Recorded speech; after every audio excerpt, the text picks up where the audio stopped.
stuff. Yeah. So what influenced y'all just jumping out and making this happen? Well, no, to your point. I mean, I love the fact that as you said, back in our days, I would see a kid in the village, one of my nephews or niece, and all they were interested in was just kind of surviving, maybe finishing school. They were hoping maybe they'll have a bigger farm. Now they believe they're going to be the next whiz kid. Oh yeah. Right. And so for me, it's that. And it's doable. It's very doable. Yes. And so it's that excitement, that burning passion and ambition that we have as young Africans that has driven me, because I want to unleash that creativity. And I started with Trace, yes, like you said, eons ago, so more than a decade. Oh yes. And when I started in the entertainment industry more than 2 decades ago here in Nigeria, we've been able to navigate and keep us one of the strong platforms. We started with 1 or 2 TV channels. Now we have over 30, and we're all across Africa and in most of the diaspora. Movie industry. Yep. And all that stuff. Yep. So based on that, what do you think our stake is in that whole? I'm not even going as far as Hollywood now. I'm talking Sure. In Africa, Nigeria, what's our cut in the cake, the massive cake? No, look. I'm a proud Nigerian. Some of you pretending I'm not Nigerian because I'm yellow, but I'm a proud Nigerian. Okay, I'm a proud Nigerian. Yes. And it's doable. It's very doable. Yes. And so it's that excitement, that burning passion and ambition that we have as young Africans that has driven me, because I want to unleash that creativity. I want to unleash, those things that we see every day that we find amazing now. And then now parents are saying, take this, go forward with it. So that's what's driven me personally. That's what driven me at Trace. And how we just jumped out, well, that's a magic trick that I'll keep in my sleeve. But no, we've like I said, I'm very humbled, and that we've really been able to make a big impact on the music, on the creative industry in Nigeria directly, as well as across the continent. Speaking about impact, don't make me jump the gun, because I have those questions. So in influencing or affecting the economy, we have seen what the numbers that artists bring in. Yeah. We're talking the Burna Boy numbers, we're talking Wizkid numbers, we're talking Davido numbers, and how it's affecting the economy. It's real. And they're bringing a huge amount. We're talking billions. The other day we're interviewing, talking to a few people, and we're talking about how Nigeria is missing out on the $1 billion movie industry and all that stuff. Yep. So based on that, what do you think our stake is in that whole? I'm not even going as far as Hollywood now. I'm talking Sure. In Africa, Nigeria, what's our cut in the cake, the massive cake? No, look. I'm a proud Nigerian. Some of you pretending I'm not Nigerian because I'm yellow, but I'm a proud Nigerian. Okay, I'm a proud Nigerian. Yes. And I'm only that piece of it because we are also proud people. And it's that and our attitude and our confidence that has made us dominant in the music and the film and the entertainment industry across the continent. So truthfully, we should really, Nigeria should be benefiting even in a better way. But I won't fault where we're at. I would say that there's a lot of the right energy, a lot of the right efforts, and a lot of the right people in the right places for us to continue to grow this industry, both locally and internationally. In government, we're very excited to see the lineup of those getting involved, from the Honorable Minister himself, across to Minister. I'm talking of Information Technology, down to the Minister of Creative Industries, Obiasika, Tola Akerele, who's DG of Tourism, Culture Tourism, and then Tola Akerele at the National Theatre. So many great players are getting involved who know this industry, who can help us make this a sustainable thing, right? One of the things that you think we're affecting the economy for the music part? Do you think we're affecting it positively, having listed these names? What they're doing or what they should be doing? No, absolutely. And what I would go back to say is that, first of all, for me, and I think for a lot of them, one of the biggest focuses, I think one of the biggest focuses should be and is the local aspect of it. It's very exciting for us all to say that we have a Grammy nominated or Grammy winning superstar like a Burna, and we've had many of them over the years, right? Nominees for Eon, Femi Kuti. So it's not just, guys get excited like this is the first time. Even back in the 70s, right? Much less across Africa, Angelique Kidjo, and we know. So I'm very proud of what the guys are doing now, and I love that fact. But from an industry perspective and for our economy, we need to look at the local economy, right? We need to look at the local support and the local generation of wealth around this industry. Yes. For our movies, we don't have enough cinemas. What are people doing in community cinemas? What are they doing, to ensure that the people who love this content in the northernmost reaches, maybe Yola or wherever, can enjoy this content at a price and in a way that's not going to, to break the bank, right? That's going to make it worthwhile so that our economy can continue to grow. And on the music industry, sure, you talked about all the big guys, music and content. Yes. You talked about all the big guys, but I also love the bottom of the pyramid. I do. Right? I love this, the fact that there are thousands of creators. I just watched your show and you had the young man who's a busker. Yes. What's his name again? Komi Flames. Komi Flames. Yes. Come on. You have a busker on the streets of Lagos. You have thousands of guys making content. And, and this also represents a huge shift and to the dynamic of what's happening in the economy, as well as the economics of it. So you have Burna Boy and whoever at the top generating literally hundreds of millions of dollars in activity. Yes. But likewise, those hundreds of thousands at the bottom are also doing the same thing. So it's a paradigm shift for our industry, for our economy. And we're loving it. You said something about we're not benefiting enough. Shed more light on it. Yeah, no, definitely. Look, one of the basic things is the protection of intellectual property. Yes. Right? On a very show like this, in the mall, I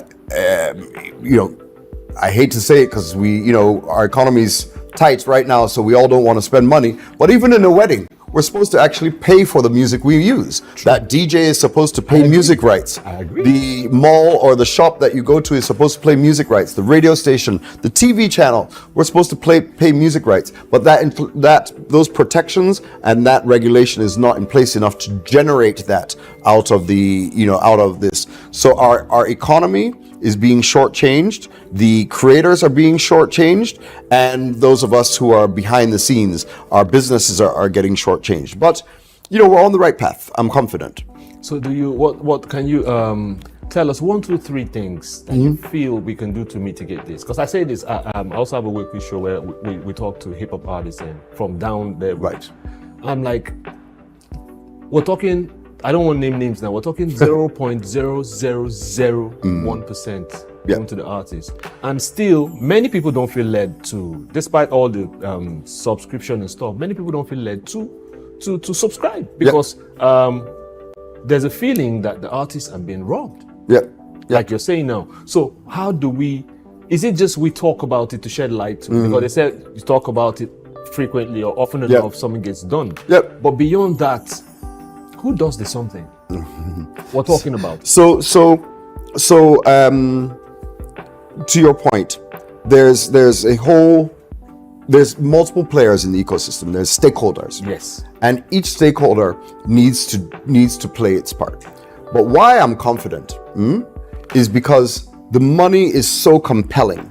There's a floodgate waiting to be opened, and nothing moves mountains like money. Right? So we're all motivated in the right way because we can point to, and as you said, as we continue to talk as an industry about, let me go back to performance rights, right? Performance rights, for the artists, maybe not even a big name. Let's talk of an unknown artist or only, not so well-known artist who has a hit song. That song should be generating money across multiple revenue streams. Yes. It's not right now, right? But when the record label is looking at that and saying there's 5 billion naira that should be coming out of this song every month, that's not from radio stations, etc. That is the type of impetus that changes it. Government needs to do its part, both on the regulatory side and the organization. COSON and MCSN have been fighting too long. P-Man, Just I'm focus, begging you just guys. focus on the art, focus on the Focus on business. the art. Sort this stuff. Get out of the fighting. The money is there. You're holding it back. We need that unleashed, right? Likewise, industry players need to play their part. Radio stations, TV stations, hotels, bars. We need to fess up and say this music is worth something. Yes, it's not free. It's It wasn't not even made free. It wasn't made free, and it's the way. Me as a TV station, it's the way we make money, right? The reason that people watch my channel is because I play these music videos. So I can't take this for granted. So we pay almost 25% of our revenues at Trace to music rights. So here in Nigeria, that's in the billions that we pay for music rights every year, right? And that money should be getting to the artist. Sometimes it doesn't. But we need to play our part. Government needs to play its part. The private institutions and the viewers. The public needs to recognize there's value in this thing. It's real.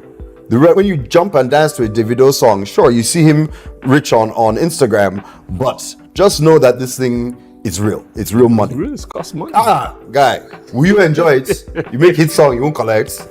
Just make it easy. Your product. Yeah, exactly. You something, you hand whatever it out for product, free. it's your product. You hand it out for free. Exactly. So also, a lot of these things are happening to affect the youth and how they're gainfully, maybe not gainfully, engaged. Oh, yeah. Hopefully gainfully. There was the awards you guys did. Some other culture, because when the culture shifts like that, it creates opportunities, especially for the young ones, which is our focus basically. 100. So you have done the awards. Tell us about the awards in Rwanda. It was massive. I saw it, and I'm like, wow. Yes. So why Rwanda? Sam, come on. Okay. First of all, let's tee up the awards. For those that don't know about the awards, we did our first ever Trace Awards and Festival last year, almost a year ago, and we were excited because it actually did the impact that we wanted. So we truly took the entire music industry and we claimed the space as the top awards on the continent in one fell swoop. Really? One fell swoop.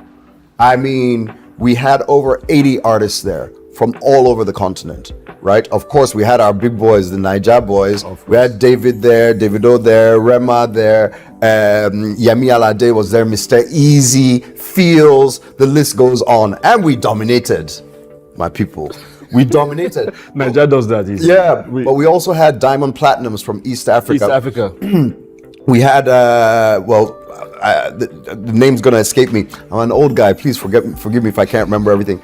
But we had South Africa represented. We had North Africa represented, and we had over 500 million views of that show. Really? Right? We were covered in the Hollywood Reporter. We were covered in Variety. We were covered in Music Business Worldwide, and we're covered in Pulse. Why that's so important is because it creates opportunities. Exactly. It creates jobs. It creates. That's why I'm beefing. I'm like, you took it to Rwanda. So we're getting there, right? So we're getting there. I want to hear it. So we were able to pull off a huge awards, and I'll give you a little bit. Okay, I'll give you a bit of a scoop. We're just on the verge of announcing this year's awards. It's an annual thing. It's an annual thing. Fantastic. We are actually. Hope it's going to be here. I can't make you happy today on that one. I can't make you happy on that one. I prefer to be straight. It's not gonna work. Oh, come on. So the next one, we actually really wanted to do the awards at the beginning of the year. So the second edition, 2024s, will actually be held in February 2025. It will cover the entire of the 2024 year. And we're doing it in Zanzibar, in Tanzania, in the Zanzibar Islands, and it will be a blowout. It's going to be amazing. No, the one this year was crazy. Yeah. And I saw it, I was like, I said to myself, I'm like, do we do stuff like this? Because where you see stuff similar to that is where, of course, our top Niger guys pack out, arenas. Yeah. And you look at the stage, it's beautiful, it's Hollywood-esque, and... Well, I'll give a nod. And I longed for it to be here. I'll give a nod to my former work lover. I used to work at Viacom MTV, and MTV does it, right? They, the VMAs all the lights. It's just it's unbelievable. Pizzazz. The BET Awards, they just kill it, and that's what we did here on the continent. So MTV has. Hey guys, my name is Anna Maria Orlu. I am Miss Nigeria United Nations. This month is Cervical Cancer Awareness Month, guys. Make sure you are getting checked. It is important to get checked and make sure that this is prevented. And make sure that you are raising the awareness to your friends, your sisters, your loved ones as well. At the Africa Development Studies Center, ADSC, we are committed to driving sustainable growth and development across Africa through innovative training and research. Our mission, empowering leaders, policymakers, and professionals with the tools they need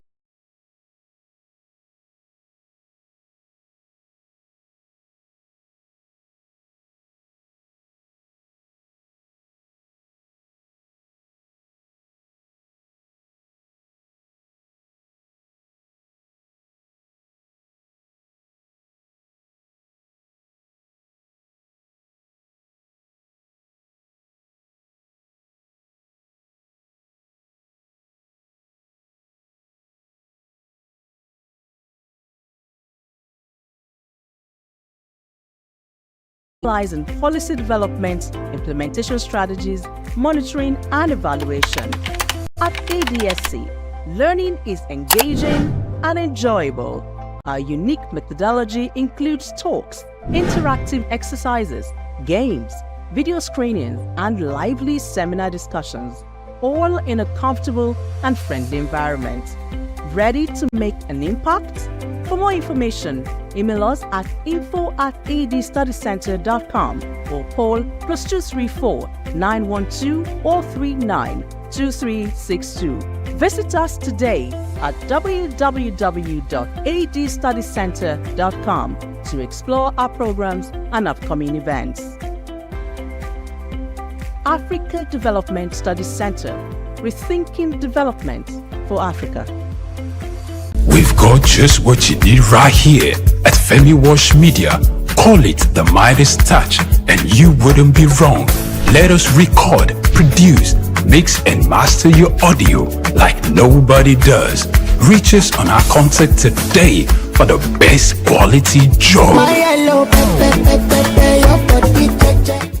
Known as the father of African literature, Chinua Achebe was born on the 16th of November 1930 in Ogidi, now Anambra State, eastern Nigeria. He was born to Isaiah Okafor Achebe, a teacher and an evangelist, and Janet Anenichi Ilegunam, a vegetable farmer.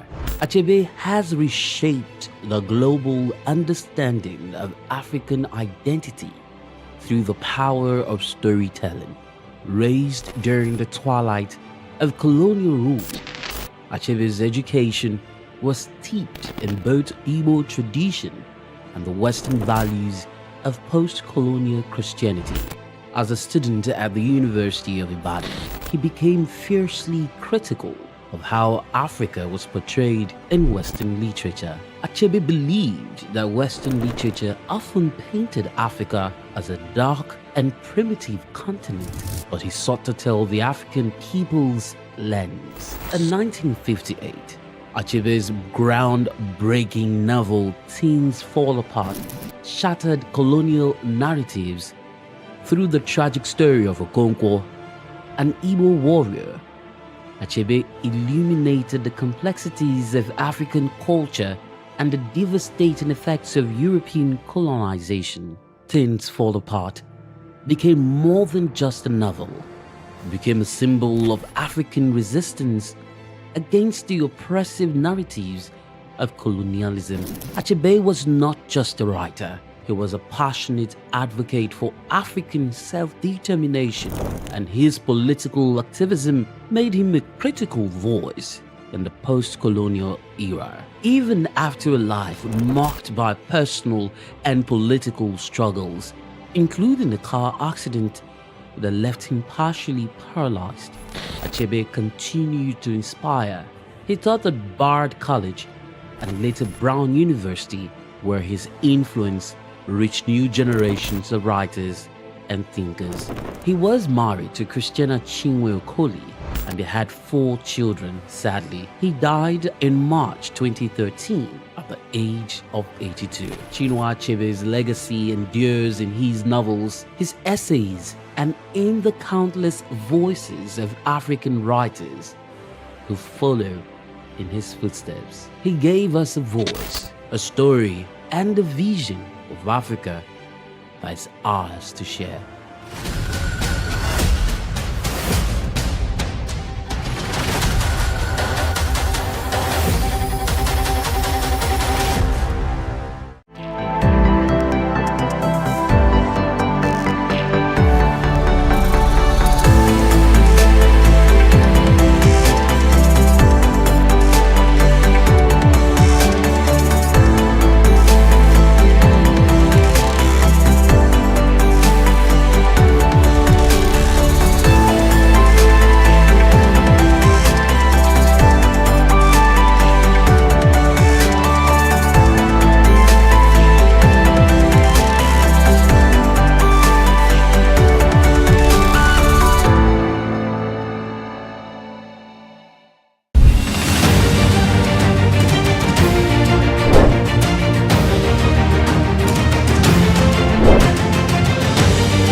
Jim Ovia, one of the most influential and successful businessmen in Nigeria, who has made a mark in the financial system.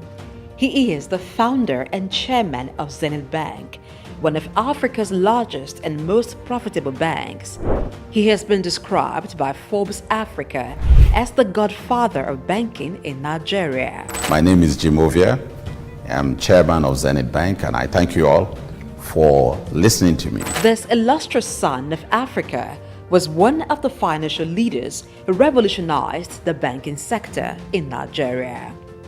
Let's take a close look into the life, background, career, and achievements of this enigma, Jim Ovia.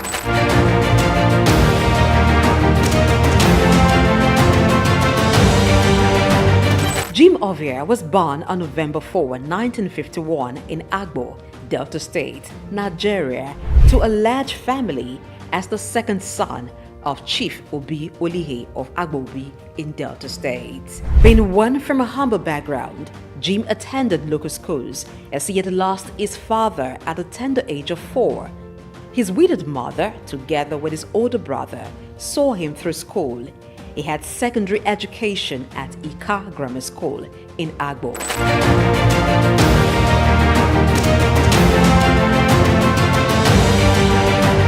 Due to his interest in business and technology, he proceeded to the United States to study business administration at Southern University, Baton Rouge, Louisiana, USA, where he obtained a bachelor's degree in 1977. He furthered to University of Louisiana, Monroe, Louisiana, and bagged a master's degree in business administration in 1979.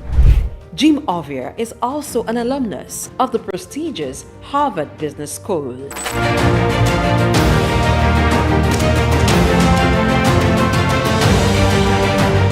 Jim Ovia worked briefly as a clerk in Union Bank in 1973 before proceeding for tertiary studies. Upon acquiring immense business knowledge from international institutions, he returned to Nigeria, his home country, and began a career in banking. He continued at this for years. working for banks such as Lion Bank, Merchant Bank of Africa, and International Merchant Bank.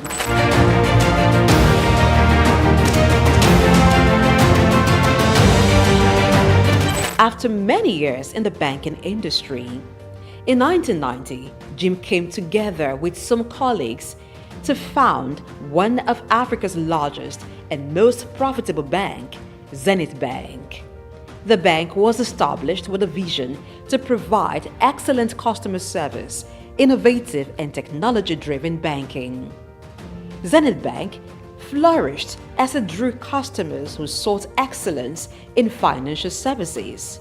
What started with an asset of $4 million and about 50 staff has grown into over $24 billion in assets and shareholders' fund of more than $3 billion as of June 2022.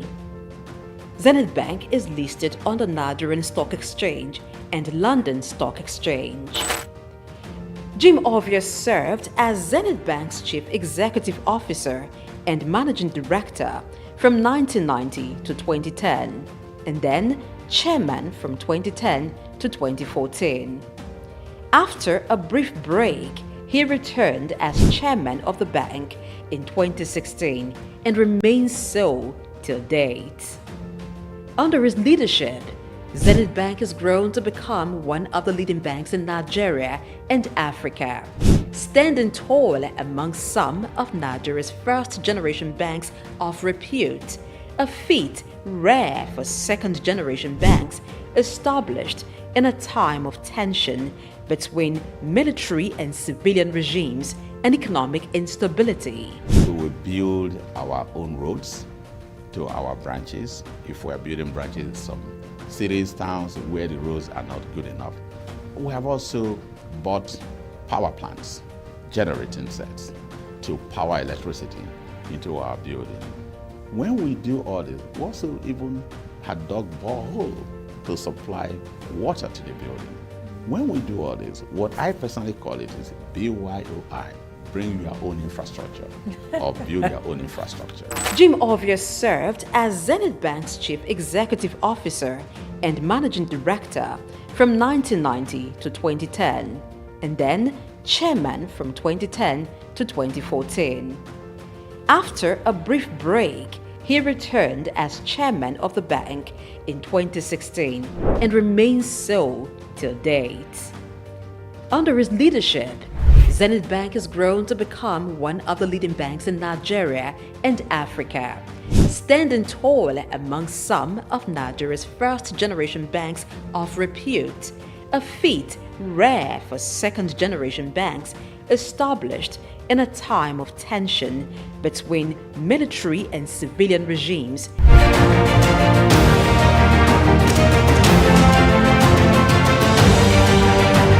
Zenith Bank has diversified its services to include insurance, pensions, stockbroking, and investment banking. The bank has won awards and recognition for its performance, governance, innovation, and social responsibility, inspired by its chairman's belief in giving back to community. Really, it's my special pleasure, my honor indeed, for this opportunity offered by AAI to be awarded in the category of Business Leadership Award for 2017.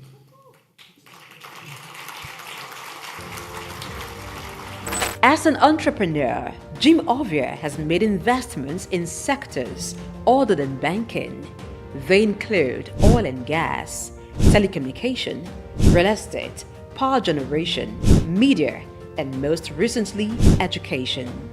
He is the founder and chancellor, James Hope University, Lekki, Lagos State, which has been approved by the National Universities Commission, NUC, to offer postgraduate degrees in business courses.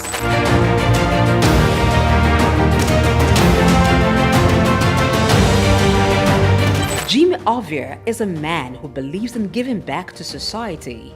He has engaged in philanthropic works through his foundations, Mankind United to Support Total Education, MUSTE, and Youth Empowerment ICT Foundation. These foundations award scholarships to indigenous students and promote information and communication technology in Nigeria through various initiatives. Ovia has made donations towards courses and institutions. They include Nigerian Investment Promotion Commission, NIPC, Nigerian Internet Group, NIG, Lagos State University, and National Information Technology Advisory Council, just to mention a few.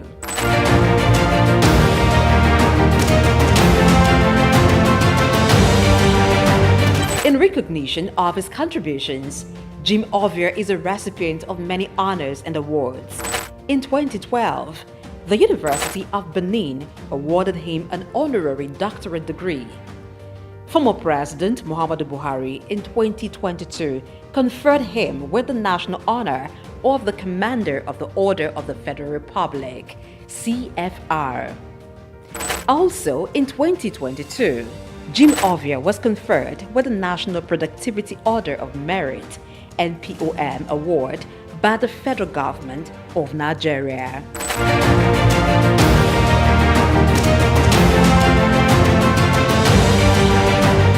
Jim Ovia is a proud member of the World Economic Forum, the Nigerian Economic Summit Group, and the Institute of Chartered Accountants of Nigeria.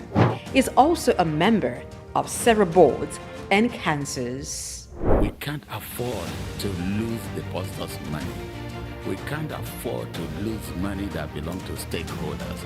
So you must structure your industry in such a way that the best and nothing but the best are there. As chairman of Zenith Bank with more than 9% stake, Jim Ovia in 2015 was estimated by Forbes to have a net worth of $550 million. This net worth obviously has been surpassed since then.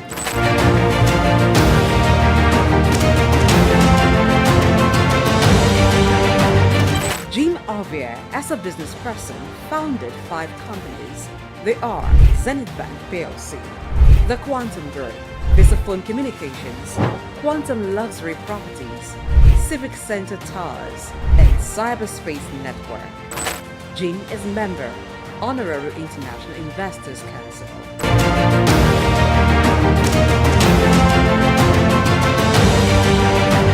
Kay Ovia is CEO, Quantum Markets Limited, a firm that offers stock brokerage services.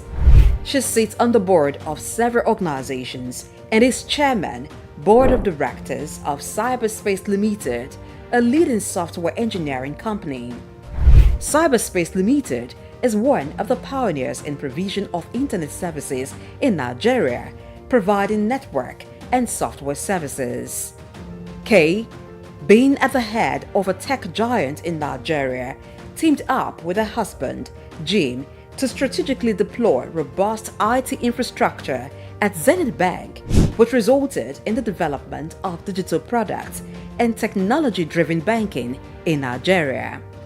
Kay is an alumnus of Enugu State University of Technology, Souq, where she holds an MBA in management. She is much given to philanthropy, with several initiatives to transform lives, particularly those of the underprivileged. One of her projects targeted at children and youths, Star Rising Talent Hunt, aims at discovering and projecting hidden talents.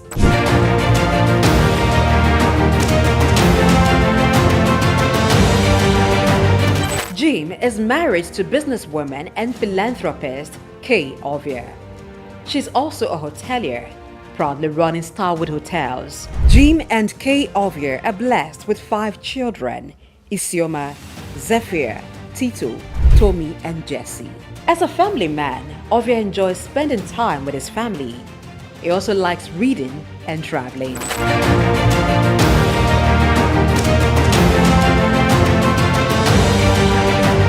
In order to pass on his vast wealth of knowledge on business and finance to African entrepreneurs, Jim Ovia authored a book titled Africa, Rise and Shine. The book was published in 2018 by Forbes Books.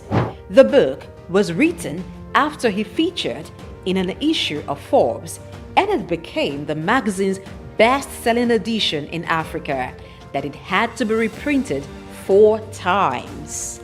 The book, Africa Rise and Shine, paints the picture of his humble beginning from the small town of Agbo in Delta State, and against all odds, pushed through to become a global business icon, while providing insight on how to conquer challenges in African markets, taking advantage of the opportunities.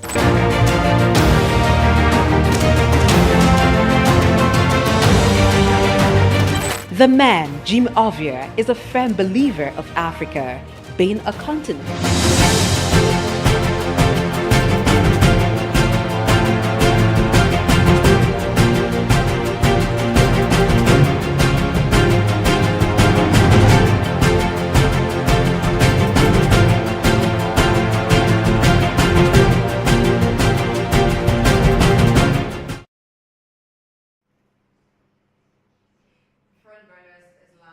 News TV this morning. I'm Blessing AG.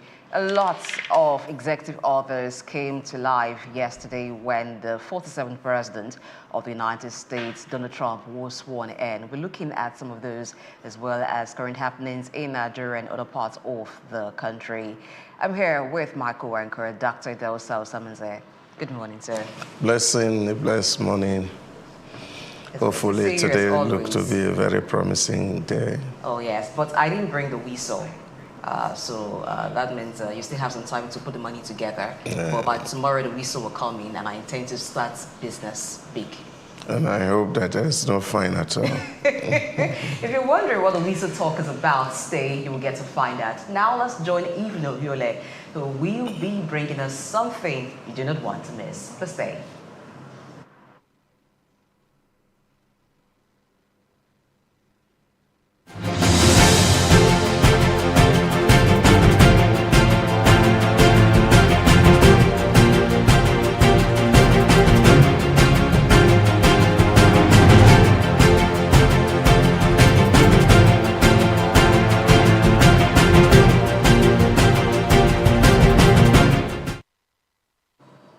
Good morning, people. It's midweek already. My name is Evelyn Ohiole, and I bring to you something you do not want to miss. Let's dig right into it, shall we?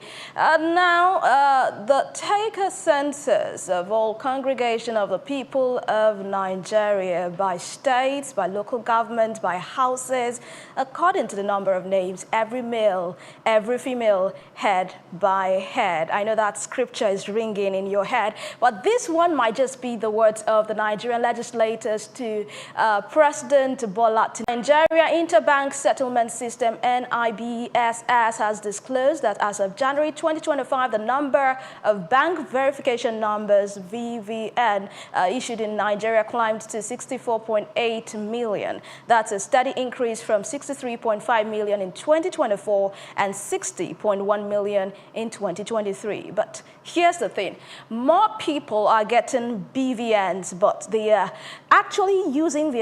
actually using their bank accounts. As of July 2024, out of the 231.1 million registered bank accounts, 18.9 million were dormant and 23.3 million had been closed. That's a lot of inactive accounts, if you ask me. So what's now the problem? Well, for many Nigerians, having a bank account, they say it can be frustrating.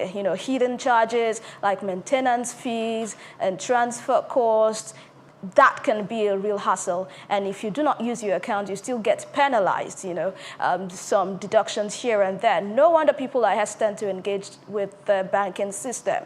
Now, it's time for Nigeria's banks to step up and make banking more user-friendly and for empowering everyone.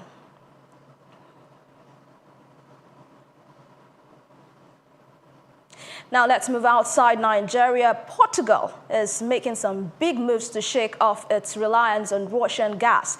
Environment Minister Maria de Gracia Carvalho announced that the country plans to boost its purchases of liquefied natural gas, LNG, from the United States and our home country, Nigeria. This comes after Russia's invasion of Ukraine in 2022, which led the European Union to impose sanctions on Russia oil and gas imports via pipelines. Interestingly, Portugal has already made significant progress in reducing its dependence on Russian gas.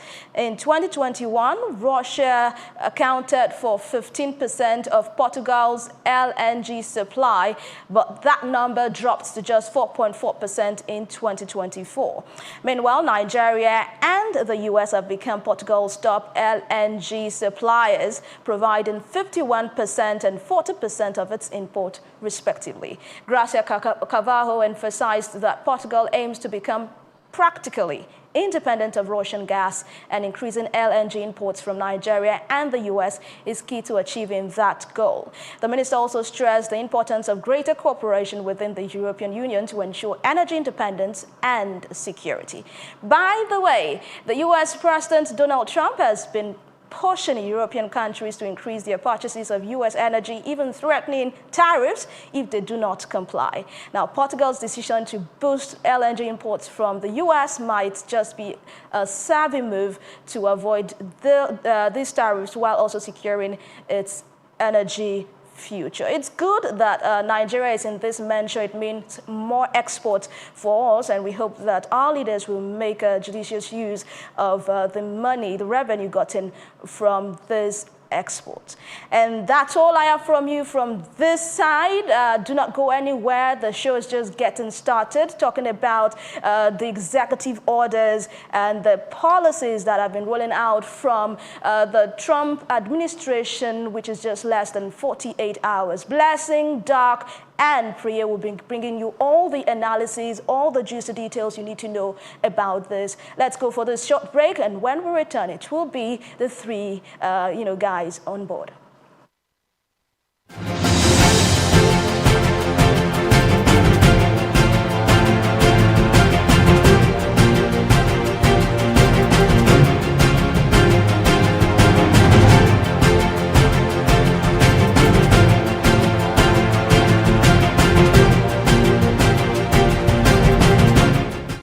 We've got just what you need right here at Femi Wash Media. Call it the Midas Touch and you wouldn't be wrong. Let us record, produce, mix and master your audio like nobody does. Reach us on our contact today for the best quality job. At the Africa Development Studies Center, ADSC, we are committed to driving sustainable growth and development across Africa through innovative training and research. Our mission: empowering leaders, policymakers, and professionals with the tools they need to create lasting change.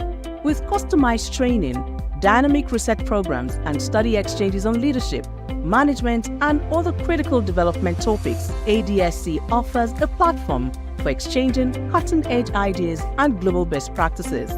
We provide comprehensive services in research and consultancy, capacity building and training, education programs, publishing and knowledge sharing. Our esteemed faculty, composed of seasoned experts and researchers, ensures a learning experience that is insightful and practical. We specialize in policy development, implementation strategies, monitoring, and evaluation. At ADSC, learning is engaging and enjoyable.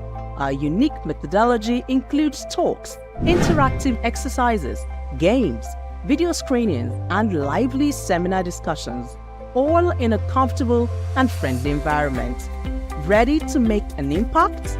For more information, email us at info@adstudycenter.com or call +234 912 439 2362. Visit us today at www.adstudycenter.com to explore our programs and upcoming events.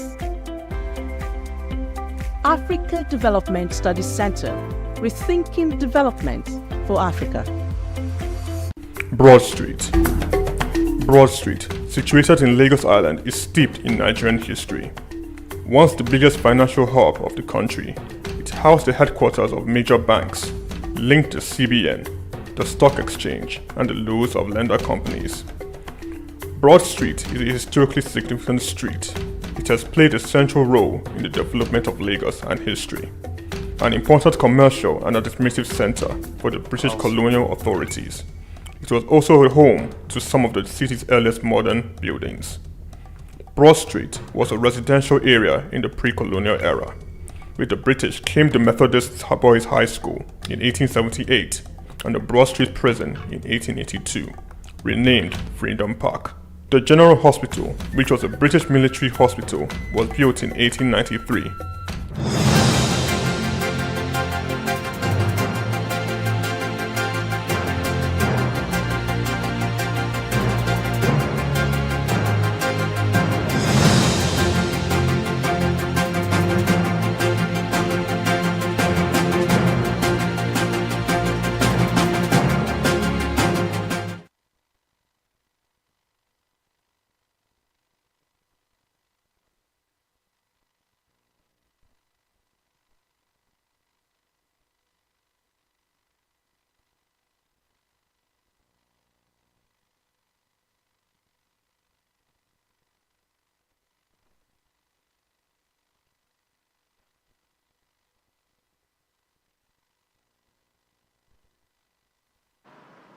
Now let's move to news analysis, and the first story we'll be looking into this morning is that which says President Tinubu orders negotiations with various parties within Ogoniland in the oil-rich Niger Delta area to restore peace and resume oil production in the area. The NNPC was also part of that meeting where the president was with the governor of Rivers State, Governor Fubara, as well as others of the community or that area, Ogoniland, to talk about the resumption of oil exploration in the Ogoniland. He appealed for peace and asked that the past be let go while they work toward ensuring that there is progress in the area. Yes, you need to see the latest version of Priye Krumale before we move on with the conversation this morning. Good morning. Hello, Priye. Hello, Blessing. Good morning. Good morning, Doctor. A very blessed morning. All right, so Ogoniland is the first story we're looking at today. A lot has happened in that place. During the military era when an activist, human rights activist, was executed during the military era, and then the continued clamor for cleanup of the Ogoniland that because of the activities of oil exploration that brought about some environmental degradation in that area.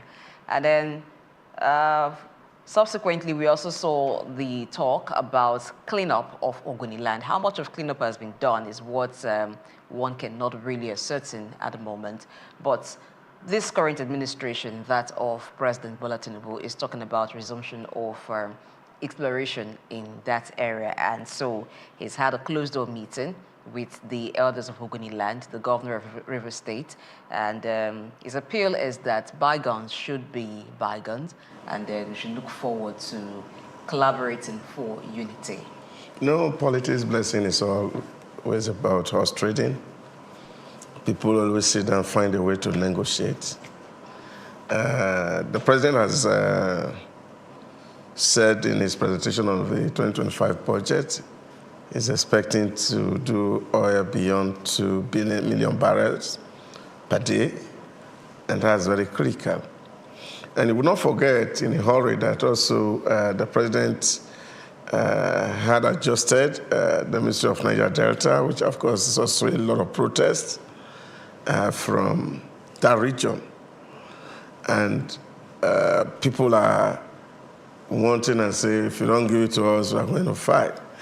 And I think it's just negotiation, which of course is important. And don't also forget that somehow a lot of people from that part also are backing the governor of Rivers State, the politics of Wike and Fubara. The knowledge of it is the beginning of wisdom, as they say. So I think these are a lot of issues that the president needs to balance because it's critical to his success. He needs the the Niger Delta, as much as it needs several parts of the federation to succeed. And so having to negotiate with these people, I think it was a smart move from Mr. President. Don't forget when, of course, the Ministry of Niger Delta was merged to incorporate other development commissions. People like Saidu Kubo were making some noise in the Niger Delta, and the president does not want peace. They're going to go back to the creek and make things really very difficult. And I think George Odyssey is better than World War, and let the negotiation and stakeholder engagement continue. And I think that is what we're not doing so well in our environment, engaging with stakeholders and ensuring and assuring them that we also mean well for them. If you remember, about 3 days ago, we talked about this issue of the multiplicity of agencies in Nigeria. And the real reason for me is the fact that as a country, we like to treat symptoms and look at the root cause of issues. You just mentioned the cleanup of Ogoni land. I remember before the last administration when the vice president himself said he was going to supervise that cleanup. And about $1 billion was earmarked for that cleanup. How far we went, we cannot tell, and this is 2025. And I think that we have to be a lot very discreet in terms of our empathy to the nation. I cannot forget in 2006 when I went to do a study in the Niger Delta, and what I saw was quite really very humbling for me. I saw people around the refinery in Warri, and they were telling me how painful it is to live close to those facilities. They told me, look, if you do an iron sheet here today, in 6 months' time, the thing will be leaking because of the gas and the flaring. A number of them cannot afford asbestos, and so it's a huge problem. The oil spill on the land, they can't farm, they can't fish, and this really make life very, very difficult for people who live in this environment. And I think that we must wear some human face as people, so that when things are not right, we find a way to appease those who are involved. And I hope that Mr. President will do beyond just this meeting and ensure that plans are put in motion to give reprieve to the people of the Niger Delta, especially those who live in oil-bearing communities. And that, of course, will no longer become a motivation for disruption of economic activities in that space. Yeah, I think that it is important that the issue of the cleanup be revisited, and not just revisited. Some critical actions, real actions should happen. The Ogoni people should see the cleanup exercise going on. That should have even preceded the talk about exploration. Because if you have not cleaned up the mess that happened because of the exploration that was ongoing, you're only going to create more. So now there might be some peaceful talk and arrangement with the leaders of Ogoni land. They will just be sitting down and waiting to see what happens, what government will do. But if there is no follow-up action regarding the cleanup and ensuring that the people of Ogoni land get the benefit of being an oil-producing area, it's just like buying time before restiveness begins again in that area. Pray. Thank you very much, Blessing. I think Doc has actually alluded, referenced what we talked about some days ago about the mess in Rivers State, in Ogoni land, and how the former administration proposed to clean up that area with the vice president volunteering to supervise all that was to happen there. But let's say that has gone, but not completely. The visit of Mr. President to that area, I don't really see it as being tied alone to oil production, even though it was, the fact that it was not referenced in his visit about the promises of the previous administration and where they went and how the whole project panned out was not very correct, was not right at all. And I think the Ogoni people, probably Mr. Governor, Mr. Simenalai Fubara, should have referenced that with some guts but he didn't do that. The NSA, Mr. Nuhuri Badu, saying we need to work together to move on. That there was a promise made by the previous administration, an APC government to say.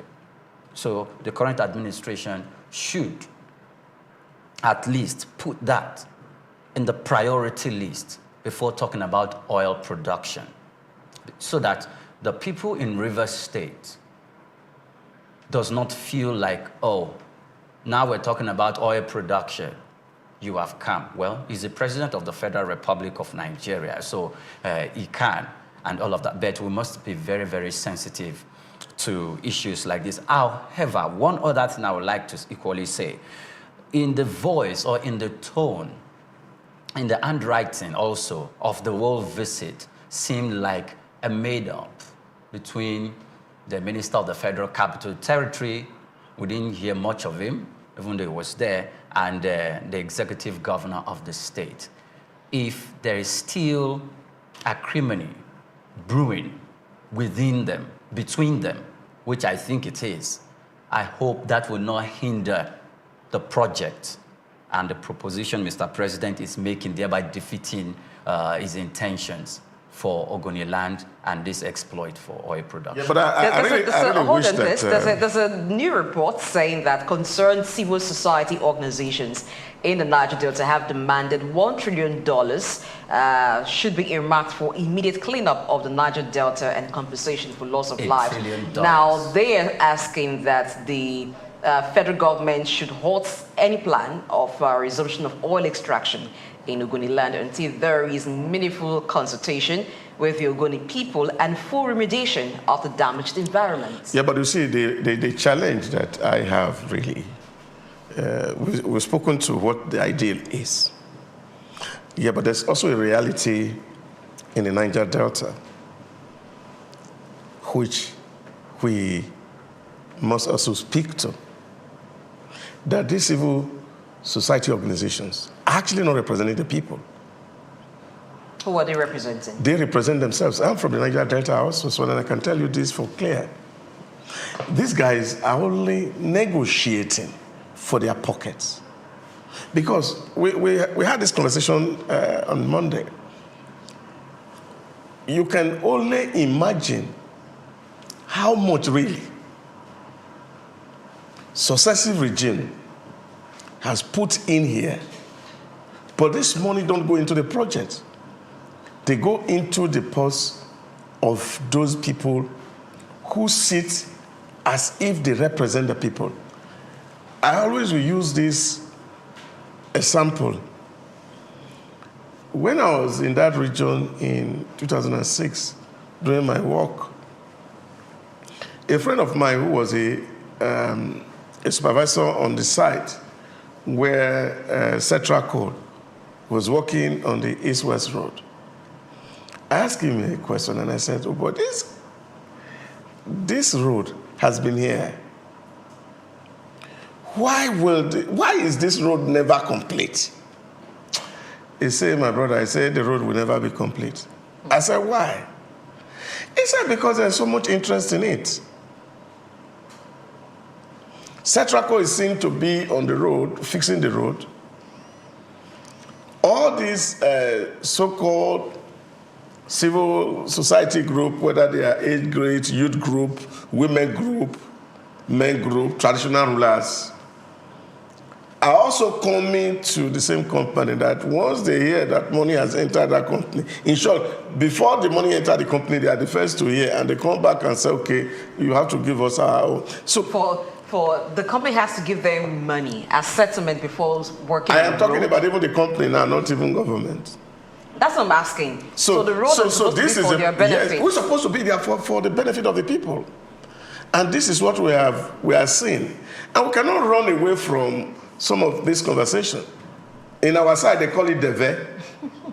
So when you find that things that are supposed to happen and make your environment look nice, and the people are not putting some obstacle resistance and allowing people to walk freely, what you get is the state of affair. And as if that some people are deliberately perpetuating those conditions in those areas so that they can continue to make demand on the system to line up their individual pockets. So you cannot really look at it because there's a whole lot that is not straight. They are having so many people and you are taking advantage of the poverty of the people and you are not really working for the good of the people. That's one side. And also extending that stakeholder engagement for me, really, I would have loved that it is not the other way around of Ogoni people coming to Abuja, that is actually Mr. President getting back to Ogoniland and sit with the people in a town hall.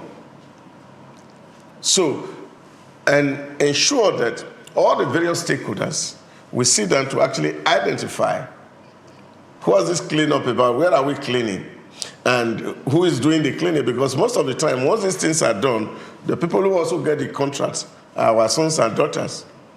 And in most of the cases, nobody really moved to site. So all these conversations are the things that really we need to do. And this is why I've always said, I cannot but agree with Prof. Ake, God bless his soul, that politics has always been on the front burner. And we have never thought of bringing development to the front burner. And once we can do that, and it's not about who gets what, who gets re-elected in 2027, but it's actually about how the people that lives in our environment actually feel nice, then, of course, a lot will happen. So all these visits to Abuja somehow may not solve the problem. It's also that Mr. President actually is to be on the spot to see what is happening real time and then be able to actually engage with the common man who are on the streets. And then, of course, they actually will know what these people need. Because the interest of those who go to Abuja may quite be different from those who are at home really paying the huge price for the environmental degradation. True. Underground assessment will be very important because there you can see the impact yourself, assess it not from what people have told you. So I think that in the next, as a follow-up to that, the president should make a visit to River State. And I think that even if politics have prevailed up to now, it is time for the Ogoni people to decide their fate. Because it's not all the time you get a chance. So if oil exploration is the topic of discussion right now concerning Ogoniland, they can now put forward their demand and say, this is what we want. This is how we want the cleanup to be done. But one thing that we find in areas like that, not just the Ogoniland, is that where people have been used to a certain condition, and we're talking about cleanup, sometimes, and you have another group saying, oh, we want them to pay compensation. Sometimes they are yearning or calling out for compensation first, even before the cleanup. And by compensation, they are looking forward to how much money will be shared to us. And so maybe what will be done at the end of the day is to share some amount of money to people. And everybody keeps quiet, but the situation remains. The condition of the place remains. So it's for them to prioritize what they want. There may be complicity in that area, but government has to be bold enough. If you want a change to happen, government has to be bold enough, holding the bull by the horn and ensuring that companies or the company that will be assigned that project actually do the cleanup in areas mapped out for cleanup. So that should follow up. Then if you're compensating, I don't think that part of giving money to people should be the way to go. If there are development structures you want to build there that will help them to fish for themselves, then that will be better. But if it comes to as compensation, dole out money to some persons, you are going to have people come back again years after calling for some compensation because the problem will not go away. But I think the government should not pay a blind eye to the calls of the CSOs because they also wield some influence over people in that area. So if there's a dissenting voice already, then that dissenting voice should be taken care of. If it's to sit with them and make them understand what the government plan is, so that everyone is carried on board, it will be better. Else, we might have a situation where companies go there and you're having some form of a fight and restiveness in that area because they are not in agreement with what the federal government wants to do. Sometimes I think what the president or what the advisors of Mr. President are not, telling Mr. President is that the people of Ogoniland and the people of the Niger Delta have paid a very, very high price for for oil exploration and gas flaring in that area. If we begin to talk about the aftermath effects in the lives of the people, and let scientists begin to analyze how those carcinogen substances and the impact they have on pregnant women. Where oil will be discovered in Nigeria, and of course technology has also been deployed, such that we are not having those blazing gas flaring. They are doing exploration in Qatar, exploration in United Arab Emirates, exploration in Saudi Arabia, and they are not having this kind of situation. And if those things are not happening there, the kind of technology that makes those environments safe must also be adopted in Niger Delta, that those who have interest in the Niger Delta must do what is right. And more importantly, our sons and daughters should not interfere with the progress of the land itself by becoming enemies of progress in a way of trying to hinder whatever thing that anybody wants to do, taking money from people and then subverting the entire process. That's a call for me to the Niger Delta youth, and that we must do what is right and allow our environment and our parents and our younger. We must all come to understand when it said market forces are going to determine the price of the pump price of petrol going forward, and it's not something that somebody had to face. So what that means is that the volatility that happened in the international oil market affects whatever thing anybody's going to buy anywhere, whether it's in Nigeria, Ghana, Togo, America, or anywhere in the world. So what that means is that as prices of crude gets up, the pump prices get down. But I think we can also borrow a leaf from what United Arab Emirates have done. And I think they review their prices every month, not every day, so that we are able to create some allowances while we are determining price, so that even if there's a little variation within the month, we are able to actually maintain some stability in terms of the price of petrol that is coming out. But I'm also hoping that because now that America is shaking the liquid gold under its feet, that the price of crude also is going to dip. And as the price of crude is coming down, it must also be reflecting in the pump price, so that Nigeria can see the transparency in that system, that it's not just a certain group of people who are wanting to take advantage of the citizen by way of saying, no, we are increasing price today, we are removing price today. They must allow that once there's an increase in crude, if the pump goes up, if there's a decrease in crude, the price also should respond. And this, of course, will give confidence to the consumers, and then we can build trust in that system. Because as we speak now, the scarcest commodity in NPCL is trust. But I would want to think that this current upward review should not affect the price of goods and services, because at some point, I think that should be some months ago, maybe 3 or 4 months ago, or even 5 months ago, it was put at over 1,000 naira. So even with the upward review, it still hasn't gotten back to the previous rates.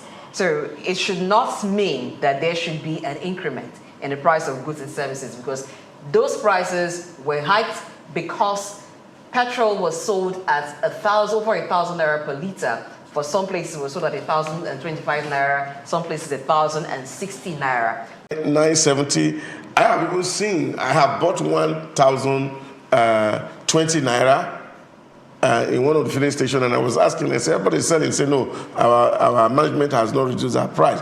So people have the liberty to determine what they are going to sell, and therefore, there is a threshold, even where people have liberty. Yes, there is so a threshold. what the NNPC have done is to give you this threshold, that here is where profits can happen. Below here, you may be having losses. But whatever you sell, it must not be above the ceiling. So that has been done. And so players are within that space and everybody is determined. So what they are really doing is to say, okay, well, we have been selling to you at $8.90. Today, by the market price, crude has moved to $81 per barrel from 78. And therefore, there's a marginal increase on what we are going to sell our pump price today. So on a daily basis, and I think that's what you are doing here also, you show the commodity prices, how prices are varying in the market, and how consumers respond to some of all these issues. But the beauty is for me that at the end of the day, we are still within that threshold of 1,000. But that threshold that we're still within is not favorable, and it's something that is becoming difficult to understand. Yes, we know that when the price of crude increases in the global oil markets, then the price of petrol increases. But that would be very significant when we are importing. But now there is local refining to some extent. Should Nigerians not begin to see and feel that effect of local refining? Because what the NNPCL is doing at this point still shows to us like we are fully important at this level. They bring the threshold and say, this is what you sell. We know marketers can top up and add their own profit. Some can sell that exact rate. But it's still not showing us as if there is some supply coming internally. At what point do we begin to feel that effect of some local refining in the country? Dangote hasn't announced yet. Maybe Dangote may come up to announce that, okay, it is having an upward review of its own price from $899 or $895, depending on the quantity marketers are buying, is reviewing upwards. But the NNPCL, are they reviewing the price solely based on importation costs, or it is a combination of importation and local refining? Yeah, I think we must be able to isolate the issues here. Dangote is a private businessman. NNPC can determine what Dangote is selling. And say Dangote is lifting crude, is also people are lifting petroleum products from his factory. That's one end. NNPC is taking off some from Dangote and is also taking off some from his Port Harcourt refinery, and they are selling. Now, NNPC is buying from Dangote. But there are also marketers who are also still importing, which was, of course, one of the issues that came up last week, especially when the court case filed by Dangote refinery against the NNPCL for issuing license to marketers to import fuel was heard. And the argument was that Dangote said, look, we've said we won't look at refining, so why are you giving licenses to other people now to be importing fuel? And NNPC is saying, oh yeah, you have not been able to meet up the capacity to produce what the local market wants. And therefore, we don't want to create scarcity so that petrols are ordered, and this is why. So until we are able to ramp up what we produce locally, that element of importation of petrol will still be there. And that's where, of course, you remember last year when people talking a lot about monopoly and the rest of it, that you want to just be the sole person who determine what prices are sold. But for fairness to consumers, what we're saying is that, yes, we are doing locally, but we can actually also compete even with foreign imports. So for me, I don't see anything bad when NNPCL had to give license to people to import fuel. And if they can bring in fuel and they can sell lower than what is produced locally, good for the masses, it's good for the masses. And I think everybody, then of course, these guys also must ramp up their capability to ensure that they are able to match the price of whatever is coming from the outside. So when we say we want to protect our local industry, and then prices on the rooftop, and the consumers who are on the fringes of society are the ones paying barely for it in terms of transportation and even the use of petrol and all of that in domestic use. Small businesses are suffering. So giving that free environment for a free market where there are free entry and free exit, I think that's where we should be. And that's the only thing that can actually engender competition in that sector, that both the players and the consumers are not losing out. I think this price setting of the NNPCL is part of the problem.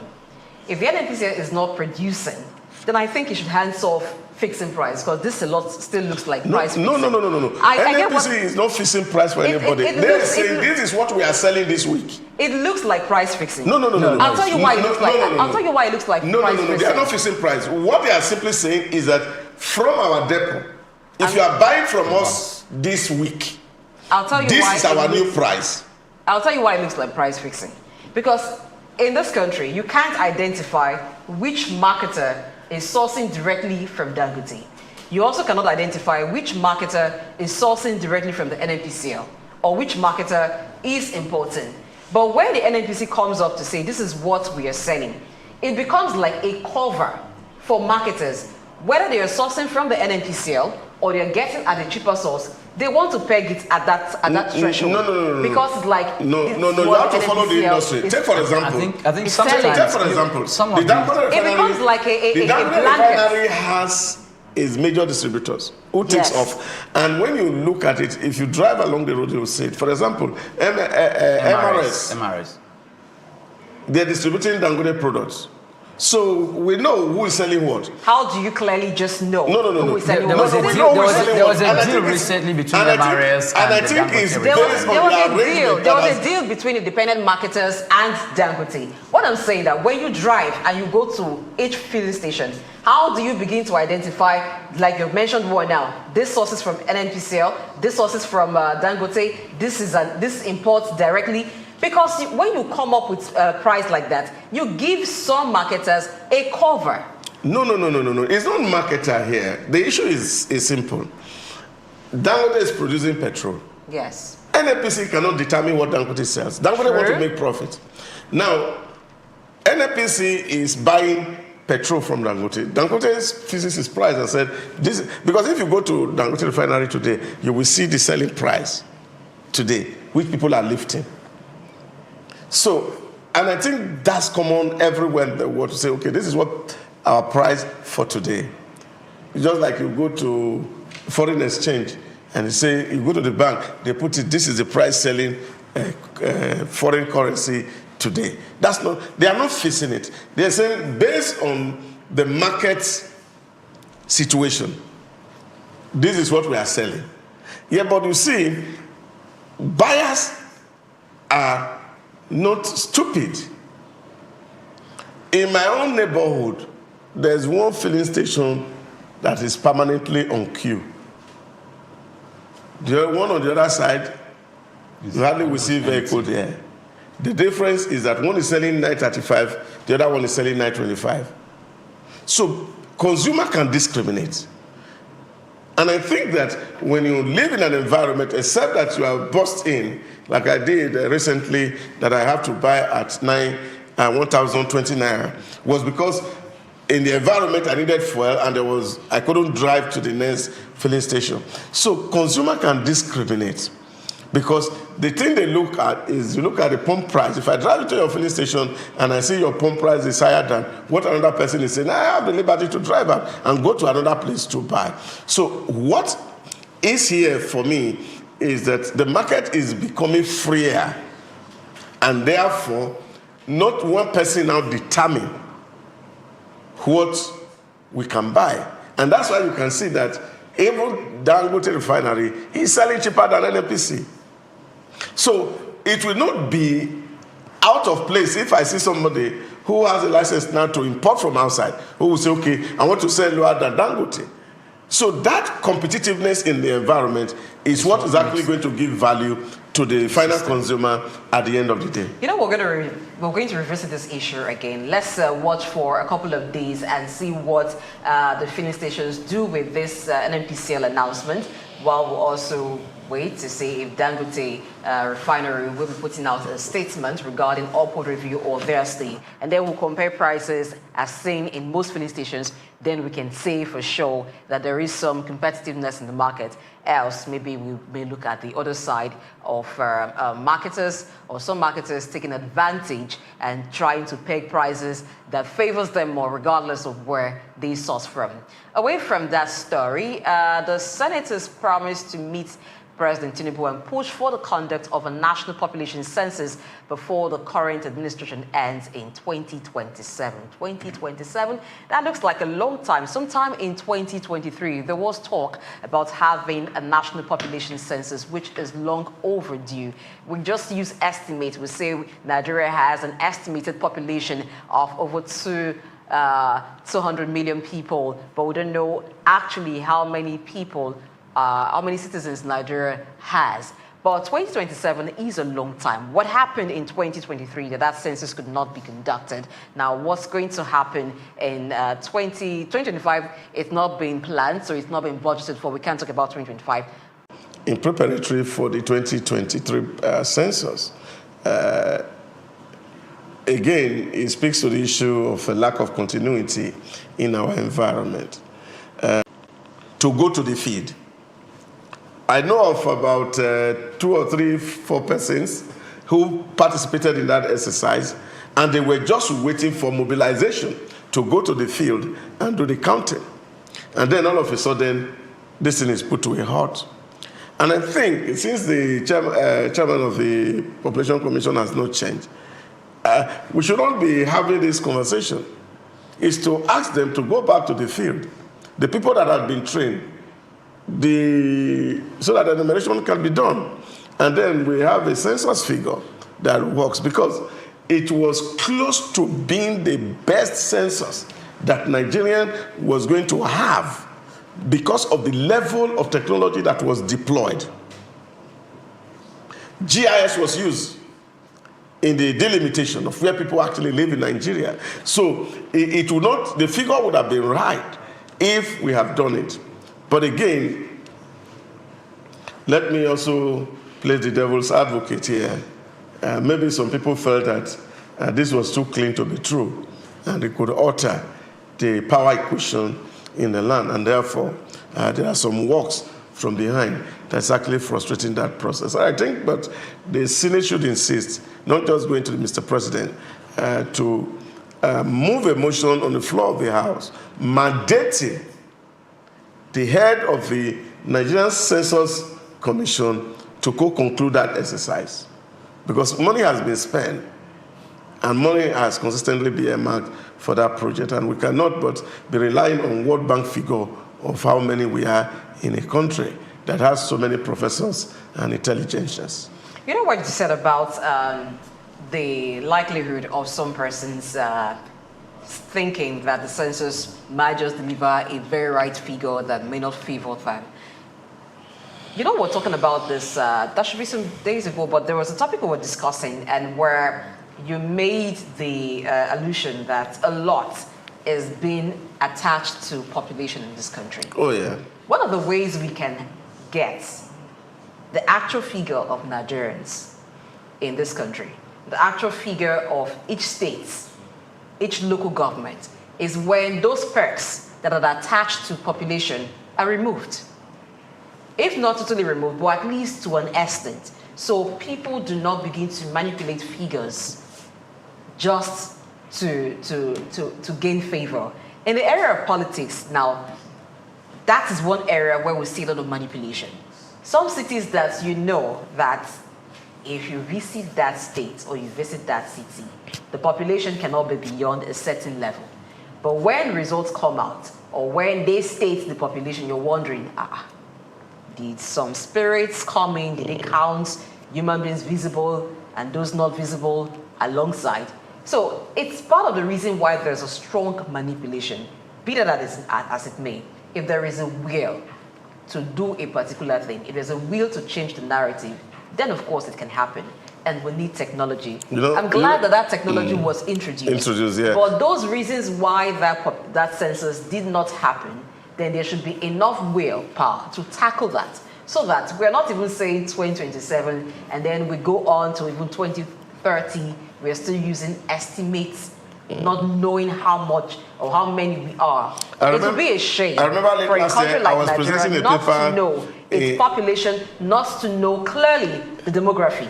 I was presenting a paper in Kano last year, and I was sharing with them that I'm actually of the view that Nigerian population is done up to 200 million, based on some parameters that we can actually put our hands on to analyze.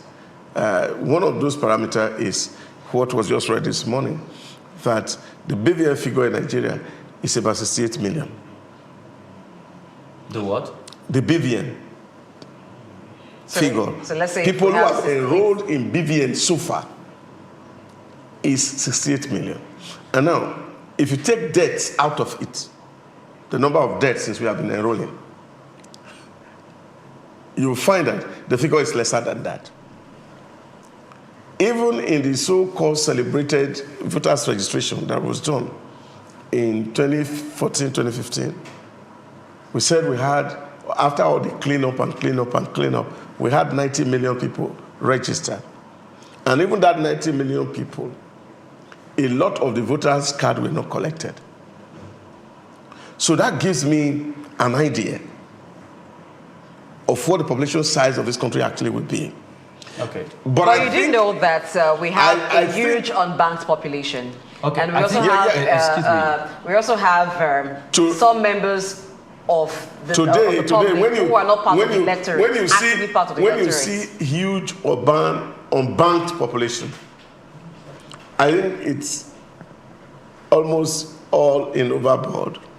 The reason why I say so is that you find that, yes, we can have a lot of people who are underage that are not having bank account right now, so they are not captured. What about those in the rural areas? Sorry, because please, let me come if we're going with the financial inclusion project of the CBN and what the level of financial inclusion has gotten to in Nigeria over the years, we still have about 42% that are unbanked.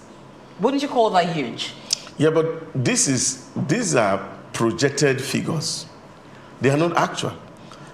If I were to use my village to look at it, even if they're not actual, if you say be around that corridor. I come from a rural area, and sometimes I joke with my people and I said, by 20 years or 50 years, nobody will be living in that community because all the young people are left.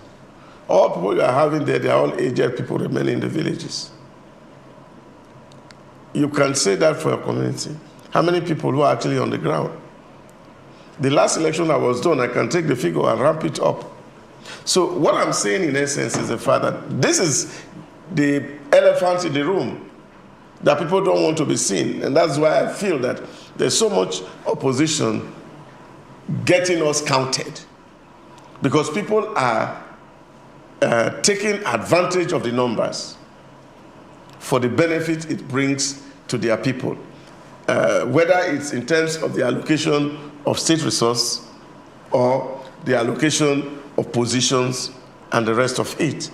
So the need for us to really be actual is important. And I think that if there's a legacy that Bola Ahmed Tinubu will leave for us as the president of Nigeria, is to enable us to know the number of people that we truly are. And then each person is given an identity card that can tie him through the central system, and then we can put eyes on where everybody is. And all the issues that we currently grapple with in terms of having a balanced federation would have been addressed. The issue of insecurity would have been tackled. And then, of course, Nigeria as a country can sit down actually and make an effective plan. Because if you just imagine that you are going to have a party and you don't know the number of people that you are expecting, and you are cooking, it's either you overcook or you undercook. So being accurate about the number helps in planning. And then we can actually determine who needs what, when and how. Where do we need to cite resource so that we are not wasting resource at all.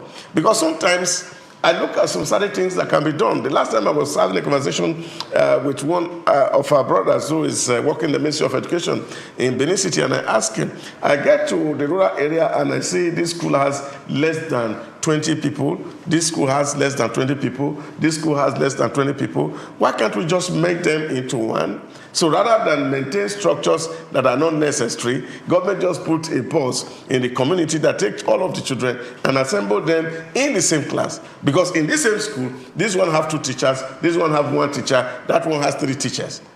And then, of course, things are not happening. And he told me, he said, look, that cannot happen because if you say this school should move to this one, they will vote against you in the next election. And I think we must take all of this out of conversation. You would even create problems because if you have secondary... To the estimated 219 million population that we currently have, it's going to be very, very inefficient, ineffective, and it will take us nowhere if we don't do that through the lens of carrying out population census in the country. And the reason why we are not doing that is because it doesn't look like we are a people that plans for national development by putting data into work. During the early times of our independence in 1960, Nigeria, France, the UK, and some other European countries, when we talk about population-wise, we're almost at the same pedestal, at the same level. But as time goes on, you could see in this climate in France, as the population gradually continues to increase, they continue to build public facilities that should cater to the population. They continue to build hospitals. They continue to augment the megawatts of electricity that they have. The public facilities, as the population increase gradually, should not the population should not overgrow to the extent that the public facilities can only cater to a few people. At that particular point in time, Nigeria's population was increasing astronomically, not at the same pace with France. So today, while we can talk about France as between 57 and 62 million people, while we can talk about South Africa also in the same level, while we can talk about the UK, whose population had grown pari passu in the same level with the French population. And we can equally look at the public facilities that cater to the population, not just to their own population. They cater to even Nigerians who are traveling into their country to make use of these public facilities. Means they did not only cater to their own population, they also cater to the immigration, the number of people that will be coming into their country to come and stay, to live and to work. But Nigeria, our public facilities continue to deplete. And when we conduct a population census, it only works for politics and how we can use it to share the allocation of the nation's funds. I think we must stop at that because that's somewhat myopic when we're talking about nation building. And it does not really augur well for Nigeria.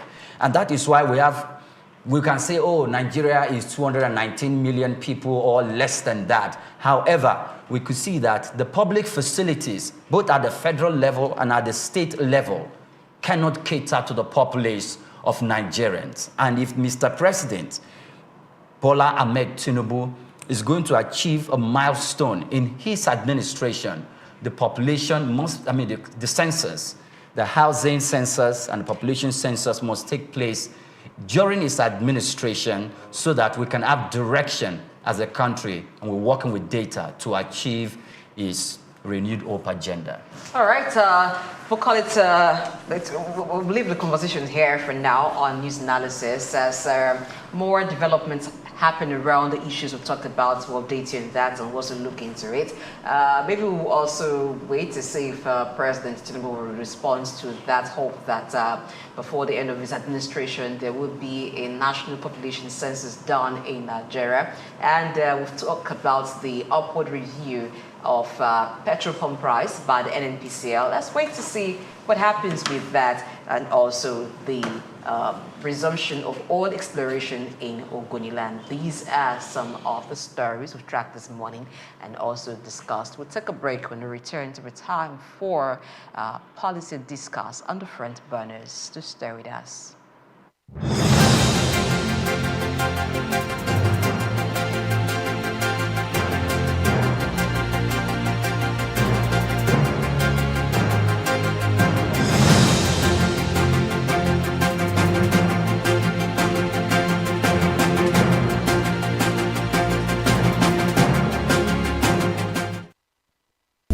got just what you need right here at Femi Wash.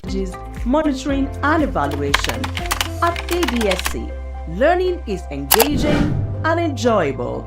Our unique methodology includes talks, interactive exercises, games, video screenings, and lively seminar discussions, all in a comfortable and friendly environment. Ready to make an impact? For more information, email us at info@adstudycenter.com or call +234 912 439 2362. Visit us today at www.adstudycenter.com to explore our programs and upcoming events. Africa Development Studies Center, rethinking development for Africa.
All right, thank you for staying with us on the front burners this morning. Let's look at what's happening in the U.S., how will it impact the rest of the globe. Yesterday, Donald Trump was sworn in as the 47th president of the United States. And once he was sworn in, he went straight to work. Now, as the president of Nigeria, President Bola Tinubu puts it, he hit the ground running and he made quite a number of executive orders. And we'll be looking at some of those executive orders because some of them have already begun to stir waters, and some countries, some regions are asking what will be the implication of these orders in the markets and the global space. And I'm guessing too that some Americans too are reacting, but they didn't know before he assumed office as president of the United States that he was going to make some of those orders, because Trump had been very vocal about what he would do, raising of tariffs and some policies that he was going to repeal, some policies that had been made by the Biden administration that he was going to reverse. So it wasn't really a surprise yesterday when those orders started coming in one after the other, Doctor. Yeah, it's quite interesting, and again, also speaking to a purposeful kind of leadership that you, like our president has said, is I ask you for the job, and therefore I don't have excuse on how difficult the jobs may look like. And I think that's exactly what the body language of Donald Trump is. I've asked the American people to give me the opportunity to set the standard for them, and he is aware that 4 years is quite a short period of time, and then he needs to hit the ground running. But most importantly, like Nestor Bob Marley once sang, he who fights and run away, he needs to fight another day. And I think this is where we are, really, that Donald Trump is resuming the fight from where he stopped. And those are the policies that he's signing the executive order right now is hoping to hit 200 in a few days. The kind of things that he feels that will reset the American society for growth and prosperity. And you remember that his mantra is make America great again. So let's see how America may progress in this direction and how the world also respond to some of the issues that have been raised. But for me, it was not a surprise. There were quite expectations. And like you said, he was quite vociferous why on the campaign trail on the things that he wanted to do to alter the course of America to the way of prosperity, honor, and dignity. Now, one executive order that got a lot of people saying, what? You mean he did it was the executive order that would begin the process of the U.S. withdrawing from the World Health Organization, WHO. And, you know, for an organization like WHO, the U.S. had played a very pivotal role, a strong role in that organization. So Trump initiating the process of pullout from that made people think, what's going on here? And he said that he would be communicating to the UN later on why he has initiated that move. But he has criticized how the WHO handled the COVID-19 pandemic. Yeah. And there is another executive order where some military officers that were removed from the Pentagon. Let's even look at the WHO. We'll get there. I'm just trying to tie. I'm just trying to tie both of them. They're not going to overlap. Now, what I'm saying is that during the COVID-19 pandemic, some military officers were removed from the Pentagon. He's reinstating them with full pay. Let's look at the issues differently. Yes, but they are all because all the executive orders, the 42 of them, are actually all connected somehow to COVID-19, and that's the point. He has criticized how the WHO handled the COVID-19 pandemic, and that's from but you see, WHO didn't manage American COVID-19, and that's why I'm asking that we should have them separated. But that's one of the reasons why. Yes, I understand the point. Yes, they are all related. Because if you look at the, that's why I mentioned that Nestor Marley's song, "He who fights and run away, we need to fight another day." If you remember, shortly before the election that brought in Biden into regime, he was actually already on the throes of WHO. And most of these policies that is revising now were all created based on the situation that COVID-19 portrayed that actually led to his loss of the election. Because COVID-19 was critical to his losing the election. And he feels that COVID-19 was orchestrated by China and some interest in America to drive that process. Now, American is funding WHO. And if you remember, Dr. Fauci also was very critical in all of these signing, and there was a time he was accused that it was actually one of the persons who actually used the American money to fund a research in Wuhan, China, that actually brought in the COVID. So from day one that COVID happened, Donald Trump was suspect that some things were not right. Just like some of us also were suspect that things were not right. And what were these things that were not right?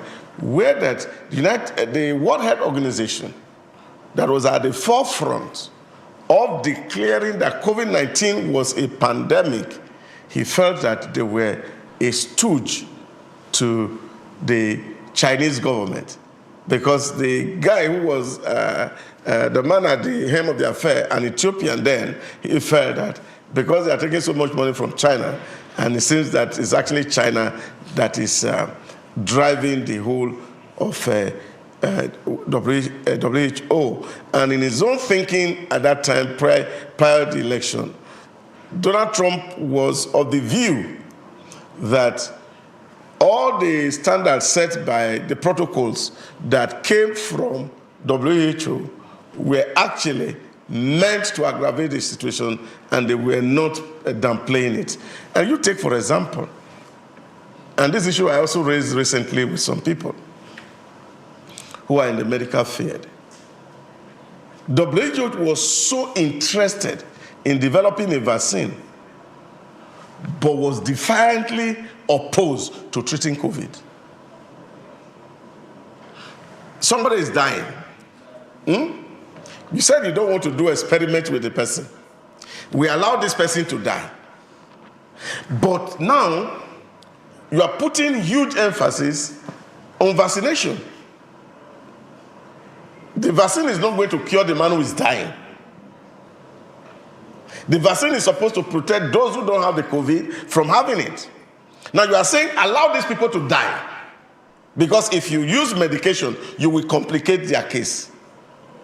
And yet they were dying in their numbers, and the world were forbidden from treating some of these cases.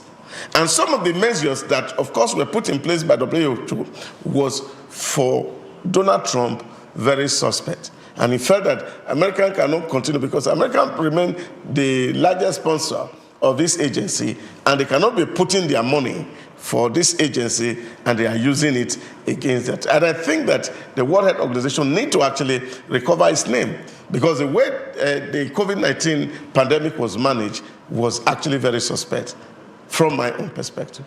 The United States is a top donor to the WHO. In fact, in 2022 to 2023, the United States actually contributed about $1.28 billion to the WHO budget. Now, if the US is pulling out from WHO, what do you think will be the effect of this on WHO's budget and its perception and power globally? Well, the WHO's budget for most times, if before the United States, the WHO has about $7.8 billion most times in year out, and for the United States, $1.3 billion, which is about 12% of the WHO budget. I think it's about 16-15% of that 7.8 or $7.7 billion. So if one party is contributing that to the functioning and the operations of WHO, it's a strong stakeholder and should be able to have some controlling authority and power, and it does. But however, during the emergence of COVID-19 and how COVID-19 itself became a tool for political settlement issues between China and the United States, because remember vividly, Trump called it the Chinese disease. He called it so many names and accused China for being responsible for the emergence of COVID-19. How much does China contribute? About $158 million. Not only that, the Gavi institution too also contribute its amount. The China, the UK, they also contribute their own amount, and sometimes you could see nations contributing about $358 million, other countries contributing less than that, and some other countries way below that. So the United States felt, according to Donald Trump, should listen to me when we're talking about the operations of the WHO and how the funds is to be spent in treating diseases in different countries. And as a global health leader, he felt he had some say by way of what they contributed. However, because they were not having that leeway, and when he was critically criticizing China and alleging that Chinese were responsible for the peddling or the spread of COVID-19 across the world, the Director General of the WHO, then Gabriel Jesus, came out and was defending. It wasn't really per se defending China. It was just doing his job. And then as the head and as the leader of WHO, but it offended Trump. If not that he lost the 2020 general elections, there were already plans to remove, for the United States to leave WHO. But if not that he lost the election, this would have been a story for the gods. But if Trump is going to put in now that we are leaving the WHO, he needs to start now, because there's going to be a 1-year notice before the United States as a country completely pulls out of WHO. And the WHO can survive it. It's going to lose it, losing $1.3 billion or losing 15% of your budget that comes from a particular stakeholder and health leader in the United States at that particular point in time. But they are going to struggle to make up for it. And I think it will be the glory of WHO not to only survive it, but to also spread their tentacles and spread their net, for which they are going to garner funds to replace how much they are going to lose from the United States. In order Okay, let's also look at the WHO's response. Beyond the money, is also the impartiality. Let's look at the COVID, really, benefit of the hindsight. There were a whole lot of protocol that WHO put in place that were absolutely not scientific in any ramification. And some of those protocols are still in existence today. Now, you take it or you leave it. All world leaders were made to sign indemnity to use vaccine. In other words, WHO were fully aware that those vaccines were not efficacious. People were made to take dose 1, dose 2, dose 3, booster dose. And the big farmers were making and cashing money to the bank. Yesterday, we spoke about debts in Africa. Now, most of those debts we spoke to in Africa were all contracted through this COVID-19. So there was no humanitarian aspect to COVID-19, except that it only empowers some people. And of course, who was the person putting the authorization to what happened was WHO. Because it has become a credible organization that the whole world looks up to and say, oh, these agencies, they're doing the best, they are representing the interests of the world. And as far as Donald Trump was concerned, at that time, was the fact that the WHO was only representing certain interests, and it was not global interest. And these are part of the conversation that we are still going to have in his regime as we move forward, because health is going to be a very great issue. I remember some 2 or 3 weeks ago, this conversation was going on in one of his meeting with his subordinate, where those people who were picked to be on his cabinet were talking about health issues. And one of the issues that actually was also raised was the fact that should Americans really be encouraged to take medications, or that they should be trained to eat well?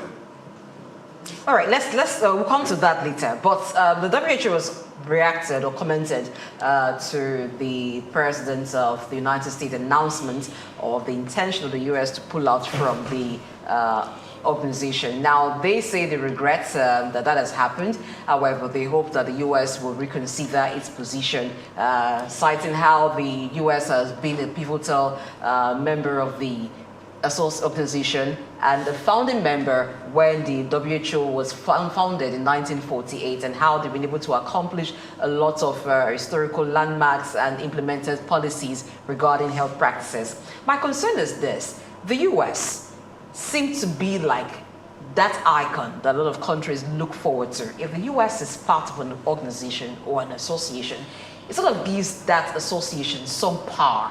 If the US is pulling away from WHO, yes, there are financial angles to it in terms of funding, but that's not the only thing. The credibility, the respect that WHO has in the world, I fear that WHO might lose that.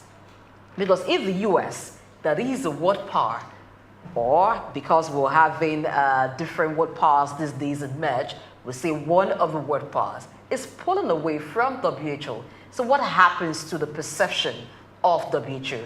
I fear that some countries may not even really begin to respect WHO's policies regarding practices within the health sector. Some policies of WHO might now be revisited, and there may be some query into it, like, why did we accept this? These policies, these practices, as initiated by WHO, were they proper? Doctors mentioned some practices that were not scientifically based, the WHO used to manage the COVID-19 situation. Now, whether Donald Trump agrees with them or not is another subject matter. But one thing is, when a powerful voice speaks about a thing, there are those who don't have their say.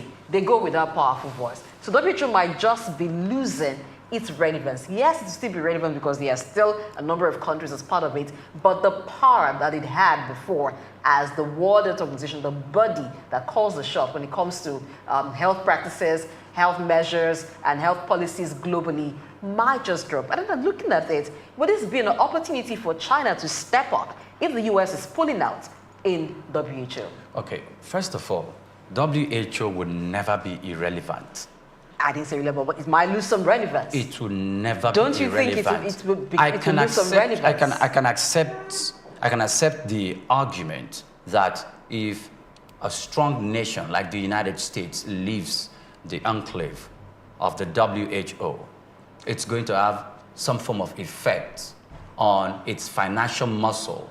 However, it's also going to have some effect, like you rightly said, that some other nations who are allies to the United States of America will want to pull out. But you see, the thing is, Trump's mantra is America's first. But this is an association since it's America first, so even if their allies pull out of the WHO because they want to please the United States or please Donald Trump, there are critical functions that the WHO plays in the life of this organization as far as health is concerned. Now, Doc also referred to something called some of the strategies or the mechanisms that the WHO was, tailoring and, putting out there were not scientifically based. That is debatable because Trump did not support it doesn't make it lose its relevance. However, it was a debate then. The reason why there was the first dose, the second dose, the third dose, the booster dose was because of the nature and the peculiarity of the COVID-19. Just a moment. No, wait.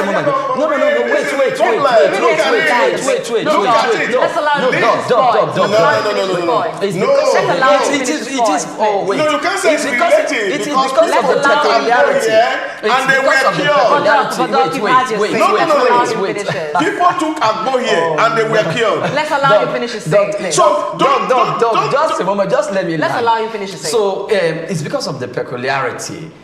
COVID-19 is for example, is in V shape today, and in the next week it has changed to X. The next week, so the doses and the medical scientists who are developing the what's this thing called again? COVID-19 vaccines saw the nature, the characteristic of the change of this disease. So they followed it through and they begin to achieve some results. Some people died in the process. We know in Nigeria, some of our northern brothers came out and debunked it and said there's no COVID-19 anywhere. They washed their hands into a bowl of water and drank the water. I'm like, see, I am not going to die. And they didn't die. Yes, some people use Agbo.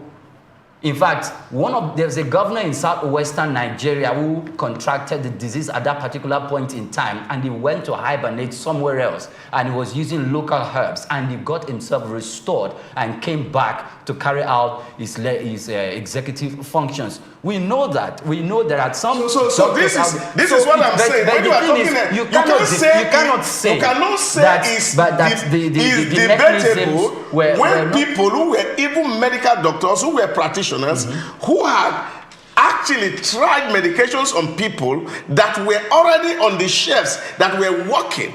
And then, of course, WHO made an order that this medication cannot be used, should not be used, and a lot of doctors fall into this kind of what you call this expertise of the WHO. Yes. And a lot of people were allowed to die. I know of a person. Did you take the vaccine? I didn't take.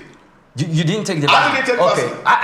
I took one of the vaccines. And I didn't take it. I took one of the vaccines. There are people who didn't take the vaccines. There are people who felt sick, who didn't take the vaccines, and they got restored by just not even using anything. Yeah, but the point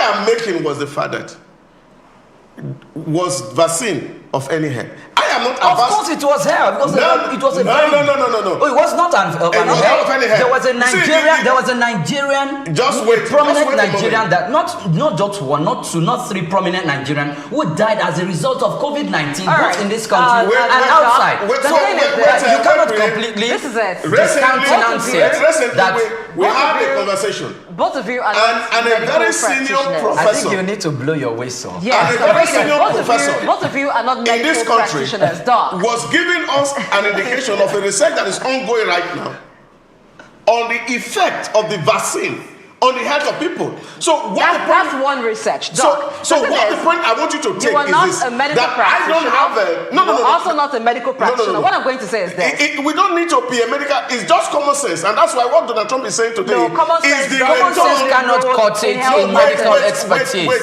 What Donald Trump is saying today is the revolution of common sense in America, because we have ignored common sense and we are dying stupidly. No, Okay, that's but not this- the this is argument what I of think. Donald This is Trump what I in this think. case. Apart That is from it. no. Can we hold it a If bit, you- Liz? What I think is this. You are not a medical practitioner, Pri. Doc, you're also not a medical practitioner. I could be a native doctor.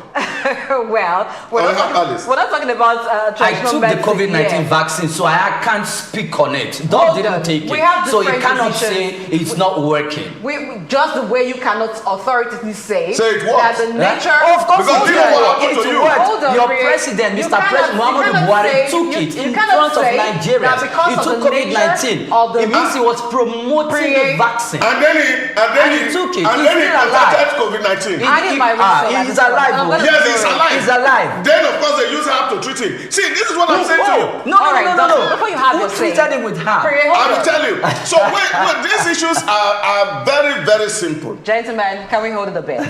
We've been arguing about all of this. The reason I pointed out that you are not medical practitioners, you held on to what you heard WHO say, or what you read about them, or think about it. You were talking about the nature of the COVID-19 virus, how it changes.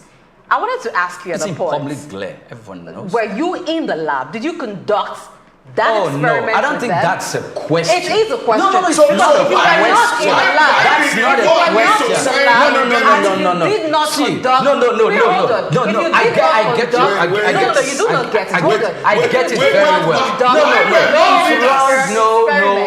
then you cannot describe it like you for It's sure a very know wrong the nature. question. It's not a wrong question. Do you know why it's a wrong question? Experiment on that? Do you know why it's a You did no? not. You cannot ask And then, me. Doc, You cannot you're ask talking me about- you're talking that about, you were not in the lab. You were not in the lab. I am You a can't journalist. describe Wait. that. Did I'm a you- journalist. did My you carry lab out is an the experiment? society. Wait. No, this is health No. matters. We're talking It's about an health practical. talk. That the society is It's practical. It's a part of the It is health. It's a practical. part of the society. I am a journalist. I was on the field. During the COVID-19, I was because You were there, as an essential worker. Wait. Wait. As an essential worker, I was out on the street. Were you in the lab? That's the question. Nobody. If you're a carry on banker, the you test? can't be on the street. If you're in any other profession apart from the essential workers, you can't be on the street. I'm a journalist. I was on the street. The police. The test wasn't I was carried on out the on the street street. with The the test was police. carried out I was in on the the street lab. with police. I went to hospitals. We interviewed people, and I know. Just let me like script. Hold A on, script. hold on, Brendan. Everybody was Can we- running can a we- script. Can we have a go at it? Everybody was running a One script, after and the other. that was what everybody followed. I give you a very particular instance. I lost a friend at University of Lagos Teaching Hospital to COVID. Great. Wait, So Allow him just to let me say land. things. So when my friend died, and my immediate elder brother was working with him, a week after, he told me he wasn't feeling well. I left my house around 1 a.m. to go to where he was. And when I got there, I suspected that he had the same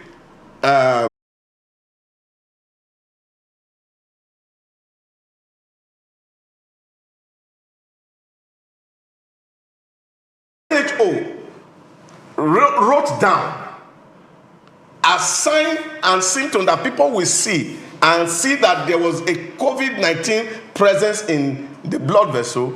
My brother didn't have any one of them. Not one.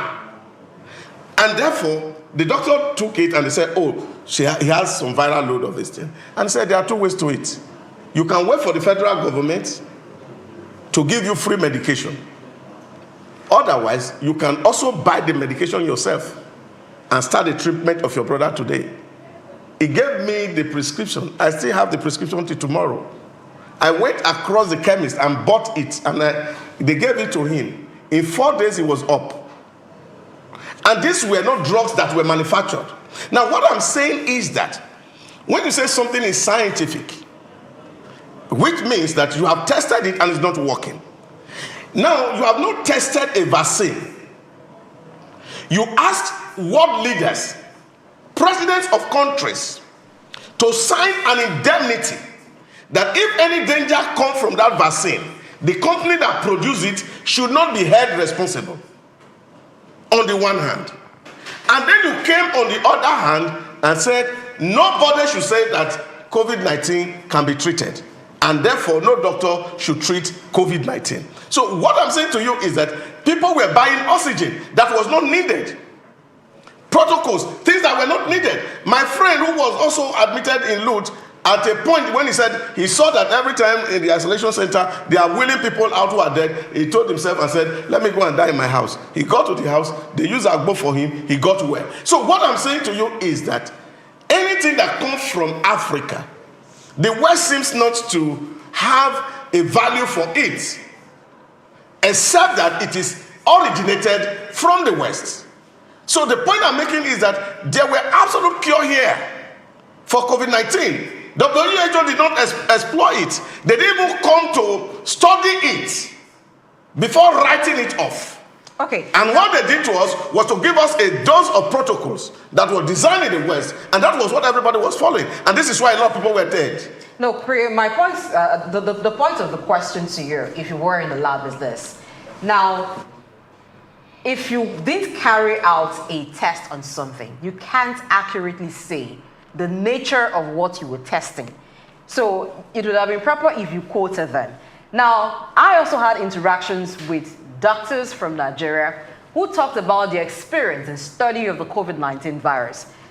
Many of them talked about it, and some of them had varying views of the nature of COVID-19, of the efficacy of the vaccines. Some said the vaccines were very important, that they were introduced at that time and they worked.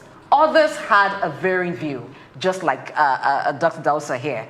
But the point is this: if we on this table even have varying views regarding the way COVID-19 pandemic was managed, it goes to tell you that at different levels, countries will have this debate.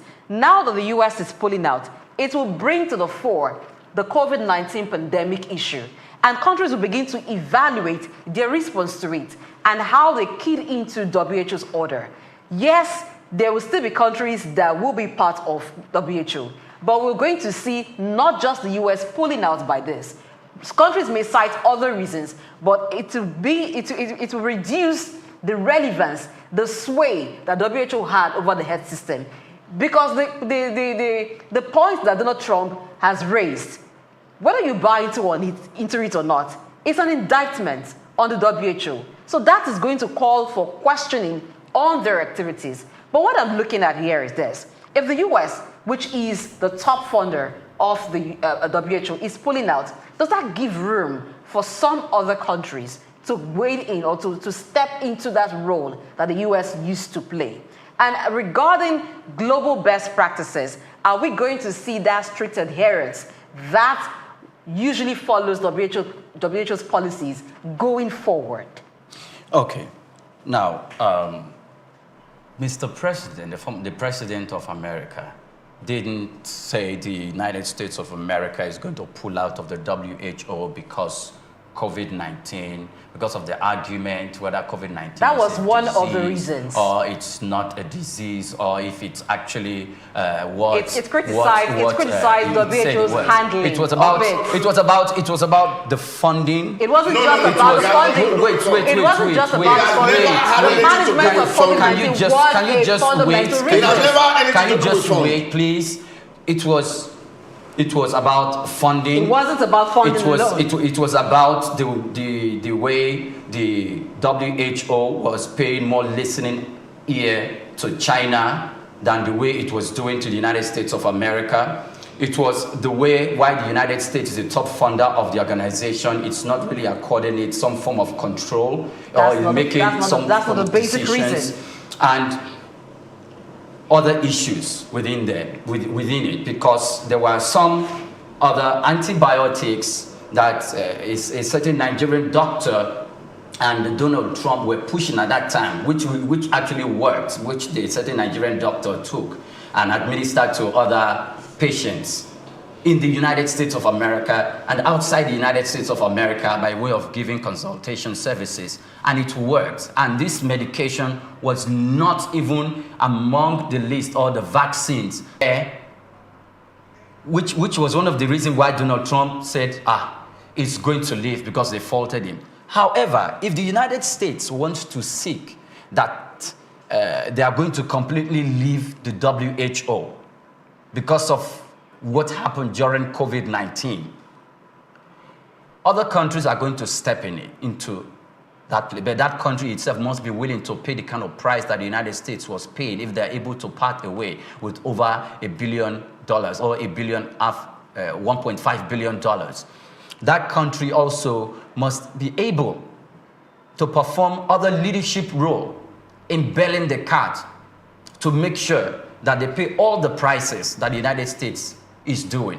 But it will not make the WHO irrelevant, because from Africa, Nigeria, a lot of African countries, Latin and Asian countries whose GDP and whose economic strength is not up to it, and who at the moment their health sectors we can't really look at their health sectors to say they are living up to responsibilities or catering to the health needs of the society in their country, who want to stay with WHO because they're enjoying something from there. All right, We're going to leave the WHO discussion. Before we step out of the WHO, or I think it's also very important that so that viewers are very well enlightened. The whole conversation about Donald Trump pulling out of WHO did not start with inauguration yesterday. It did not start with his renewed election. Previous administration. So before he left office, before he lost that election, before the event had overtook it, he actually had threatened to pull out of WHO. And this reason for pulling out was not because America was lacking funding for WHO, was the fact that... I didn't say that. Was the fact that... I didn't say it was lacking funds. Just wait. Because the way WHO managed the protocol of what happened, that all the cards were not thrown on the table. I also said that. And there was no transparency in terms of the management of the whole episode. Was the fact that he says, we cannot be funding you and giving you money to spend.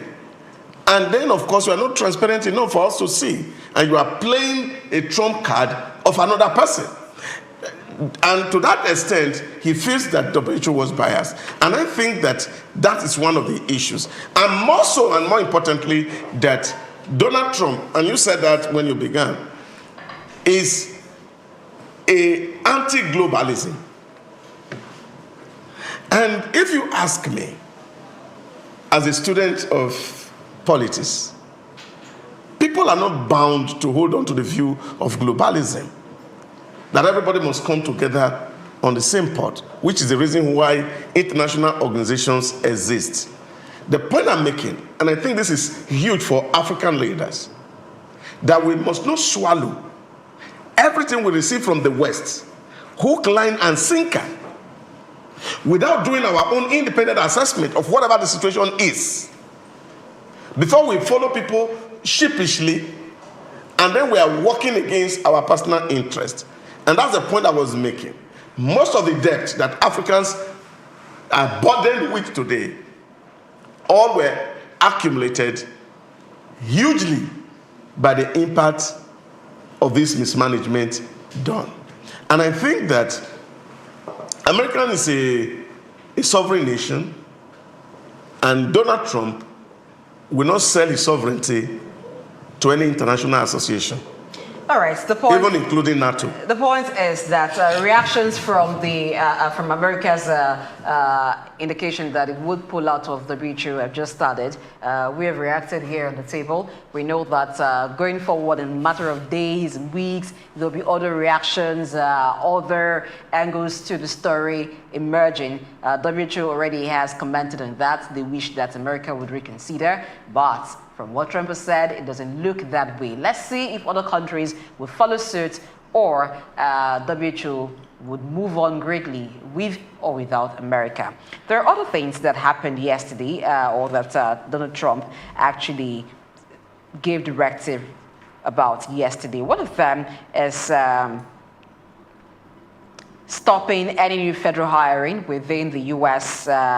military and several other categories until the Trump administration gets full control over the government. Now, I actually signed a document also mandating federal workers to return to work fully, physically, not the remote work condition that was allowed and began during the COVID-19 pandemic, and where some had started doing hybrid. And we saw how that work pattern had been adopted in many parts of the world. Even in Nigeria, we have the hybrid situation where some workers work on site and also work remotely. And some companies do exclusively remotely, and for some is on site. Instead that Trump feels the federal workers in America were not putting in their best, or he disagrees with that work pattern, how do you think Americans would react to it, even though they have no option?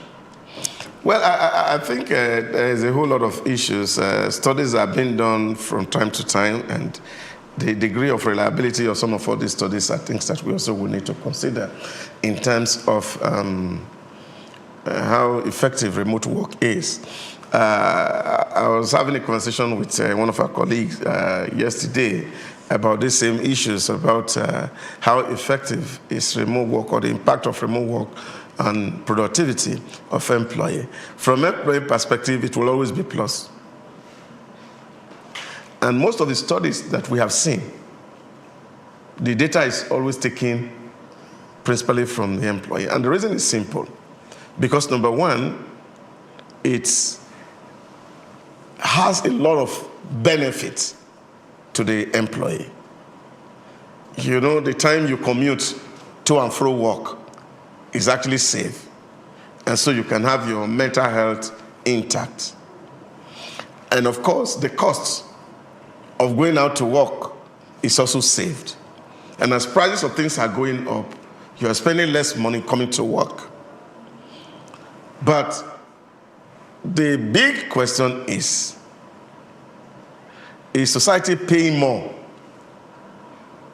for work not done? That question is yet to be resolved. And I think those are the challenges that may be facing some people as Donald Trump take office, to say, you can't just be appearing at work once in a month to come and take salary and go back to your house. You must have to put in a lot of energy at work. Because there's also the disadvantage of really people going home. I was asking one of my niece who works on the island 2 days ago, and I said, oh, you work remotely for the first time. How was it? Oh, he said, I slept. And I said, oh, maybe this is really the danger of working from home, because all that is needed for you is to log on to the system, whether you are working on it or not working on it. That's it. And if you are living in an environment where you have a lot of people who comes in, and then you are distracted, and then you cannot give real focus to your job. And all these issues are things that needs to actually be addressed in terms of the effectiveness of remote working or hybrid work. But to say is that, again, and that's why I said that almost all the executive orders are dealing with COVID-19. Again, social distancing measure that was put in place was done by, again, the same WHO, by COVID-19 protocol. And you saw recently, and I think that was late last year, when, of course, the Congress dragged Fauci, that he asked Americans to stay at home. And then he was frolicking and walking about and having his normal life. And then, of course, somebody said in the Congress, we can't even call you a doctor because you are not one. So these are all debates that are coming out from the after effects. So if we say that WHO was not effective, all their protocols that they have put in place, and I think that is what the President of America is trying to undo, so that people can have their normal life. You come to work, you have embrace, you can shake hands together. The effect even on my church has not gone. And I remember those days we used to argue that when you come to communal table, you take all drink in one cup. And since COVID-19, everybody has been drinking separate cup. And then, of course, the theology is completely made useless. So this is the issue that we have to say that let's go back to status quo where we are coming from and don't allow something that was not as terrible as we envisaged it was came. So we had a lot of variants, but they never survived. But the truth of the matter is that Donald Trump is trying to undo all that COVID-19 and their adherents brought on the world. You make it sound like Donald Trump is the messiah, the word, and the U.S. has been waiting for. But looking at the issue of remote work and on-site work, hybrid work, I think it's neither here nor there, because you could have on-site workers and they're really not doing much. If you want to have a test of that, maybe you could pay a visit to civil service, some ministries, some departments and agencies that you see that people are actually there physically, but not much work is being done. I think it's the way the organization manages. If somebody is present is not working, what will happen when he's not present? Yes, that's why I said it's neither here nor there. It depends on. It's still, because if the man is being supervised and is not working, now nobody is supervising him. You think he will be working? It depends on the organization. It will just be a public holiday, honestly. It depends on the organization and the job description of the person. There are certain industries that remote work actually works for, like those in the tech sector, because a lot of your work can be measured because of the nature of the job. So you can know if we're giving you 5 days, for instance, to attend to this project, whether you're in the office or not, we expect that you deliver on this project, and we can measure the amount of work that has gone into that project. If you're offering business support for some organizations, that can also be measured. But there are certain types of work that you can't measure if the workers do not show up physically.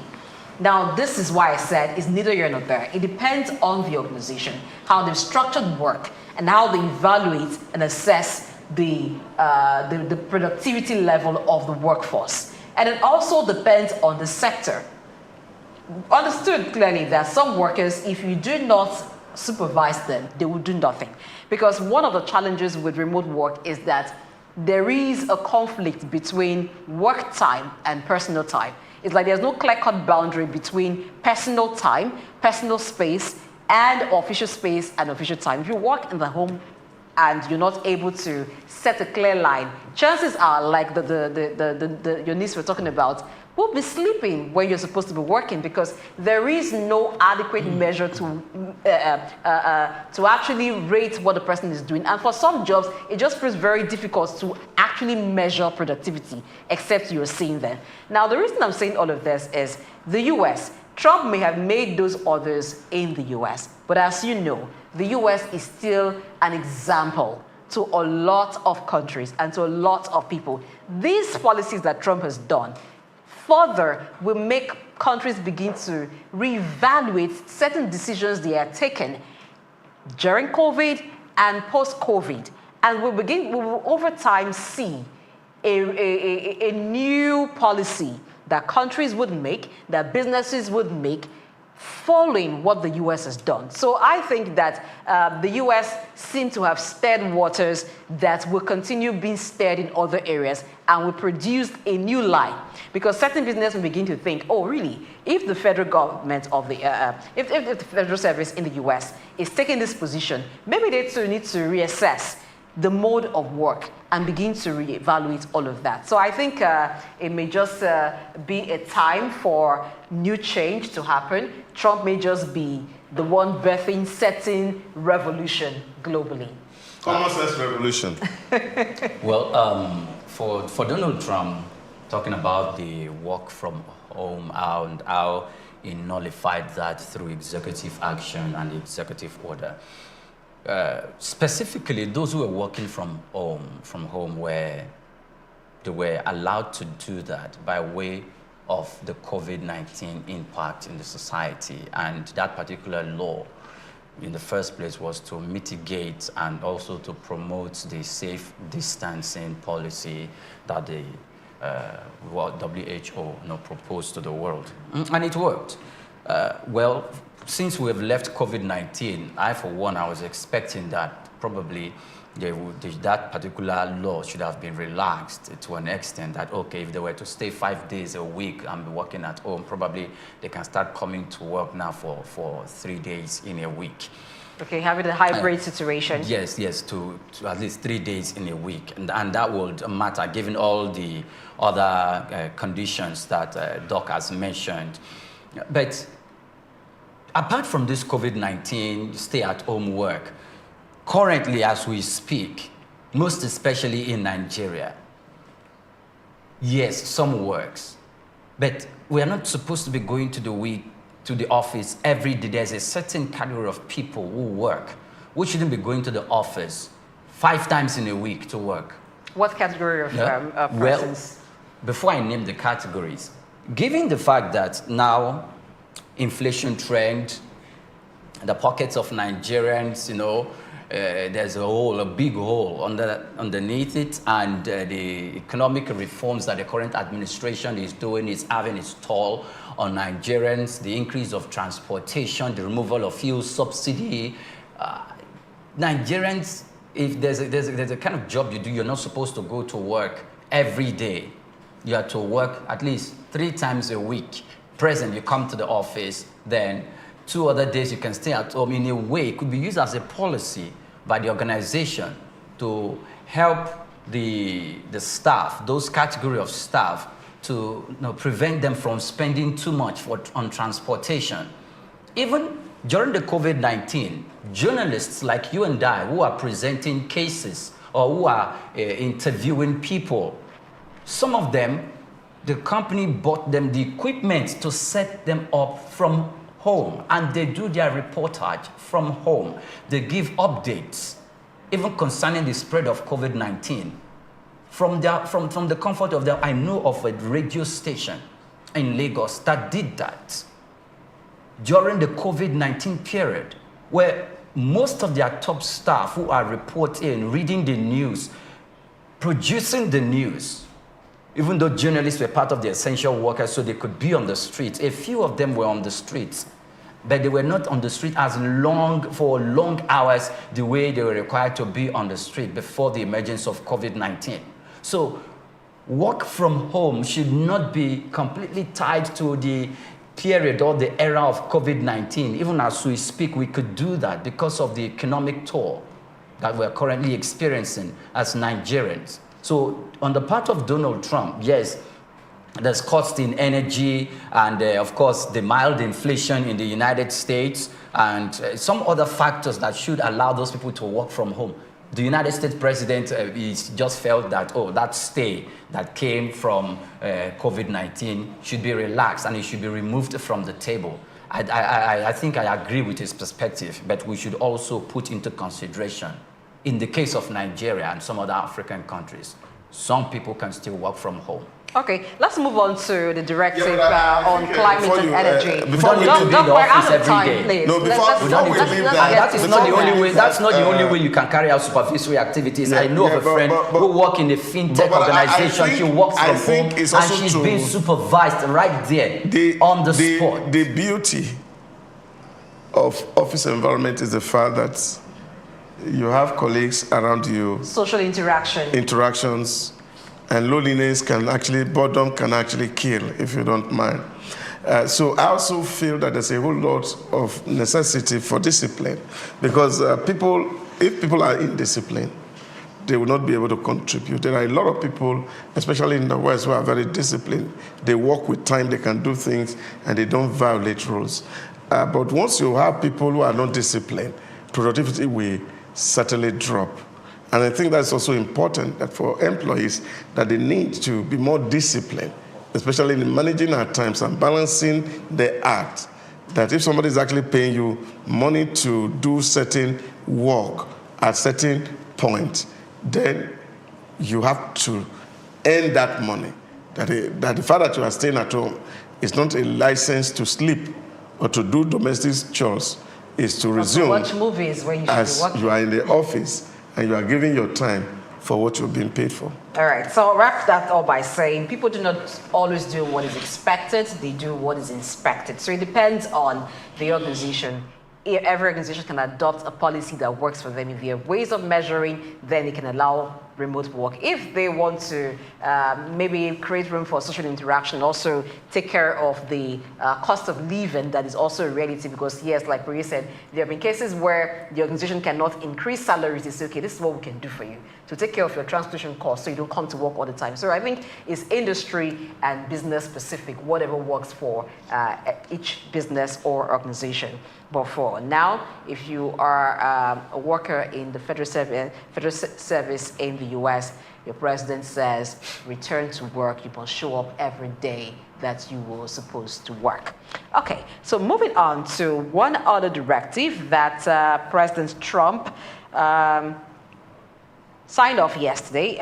He signed off on withdrawing from the Paris Climate Agreement, the landmark deal that was made during COP21 in 2015, which became, like, as it's called, the landmark deal, where countries agreed to reducing the emission and pollution in the environment. Signed off on that. And he also declared national emergency, promising to fill up strategic oil reserves. So was it, okay, Doc, you were saying it yesterday, drill, baby, drill. Yes, baby drill, yeah, that is what it is. Wow, what a funny man President Trump is. But he was talking about the U.S. doing more in filling up their oil reserve. And also, as part of the executive order on energy, Trump stopped the Green New Deal. Is that also a new revolution that we'll begin to see spark and create some change in the energy world? You know, like I said, here we just look at some certain issue and raise some level of conspiracy theories. And I think that is what it is. I, for one, Ijausa, I'm not convinced about the green energy revolution. It's completely suspect. And if you remember, it all started with the debate that your zone was being depleted by human activities. And studies after study has shown that what is depleting ozone is not what we say is depleting ozone. Remember, there were times that they came with this requirement that all refrigerators that were emitting carbon, they should be taken away, and everybody swept them away, and the new wave of refrigerators come in and all that. And yet, ozone is still being depleted, even having taken those very difficult stands. I refer again to late Nkrumah's work, Neo-Colonialism, the Last Phase of Imperialism, which book he wrote, and I was sharing it with one of our colleagues yesterday. Reading that book as a young political scientist, what it brought to my mind was the kind of manipulation that gets on in the international system. And Nkrumah was particularly worried that his country were encouraged to plant potato. And everybody went into the potato farm and they were doing very well and they're selling and they were earning their money. And then all of a sudden, the people came and said, oh, you know, your potato is not good, it's carcinogenic, we don't want potato again, and you know, you cannot start to plant cocoa. And then, of course, they have to switch from planting potato to planting cocoa. And I think that trend had not stopped, even with this green initiative. Look at it, for example. We are talking about electric cars that don't use petrol, because petrol is from a non-renewable source, isn't that? The battery that the electric car is using is taken from source that's not renewable. Isn't that a contradiction in terms? And those things are harvested in the poor countries of the world. And so the conversation here is, for me, is that, is somebody selling technology really? And I think, again, this is what a businessman would think. I have oil under my feet. I have enough of it that can use. And now you're asking me to abandon it so that I can spend more money to build capacity to do non-renewable. That doesn't make any economic sense, really. We have lived with some of this reality for certain years. But I think it's a conversation that African leaders, for example, also will need to engage in.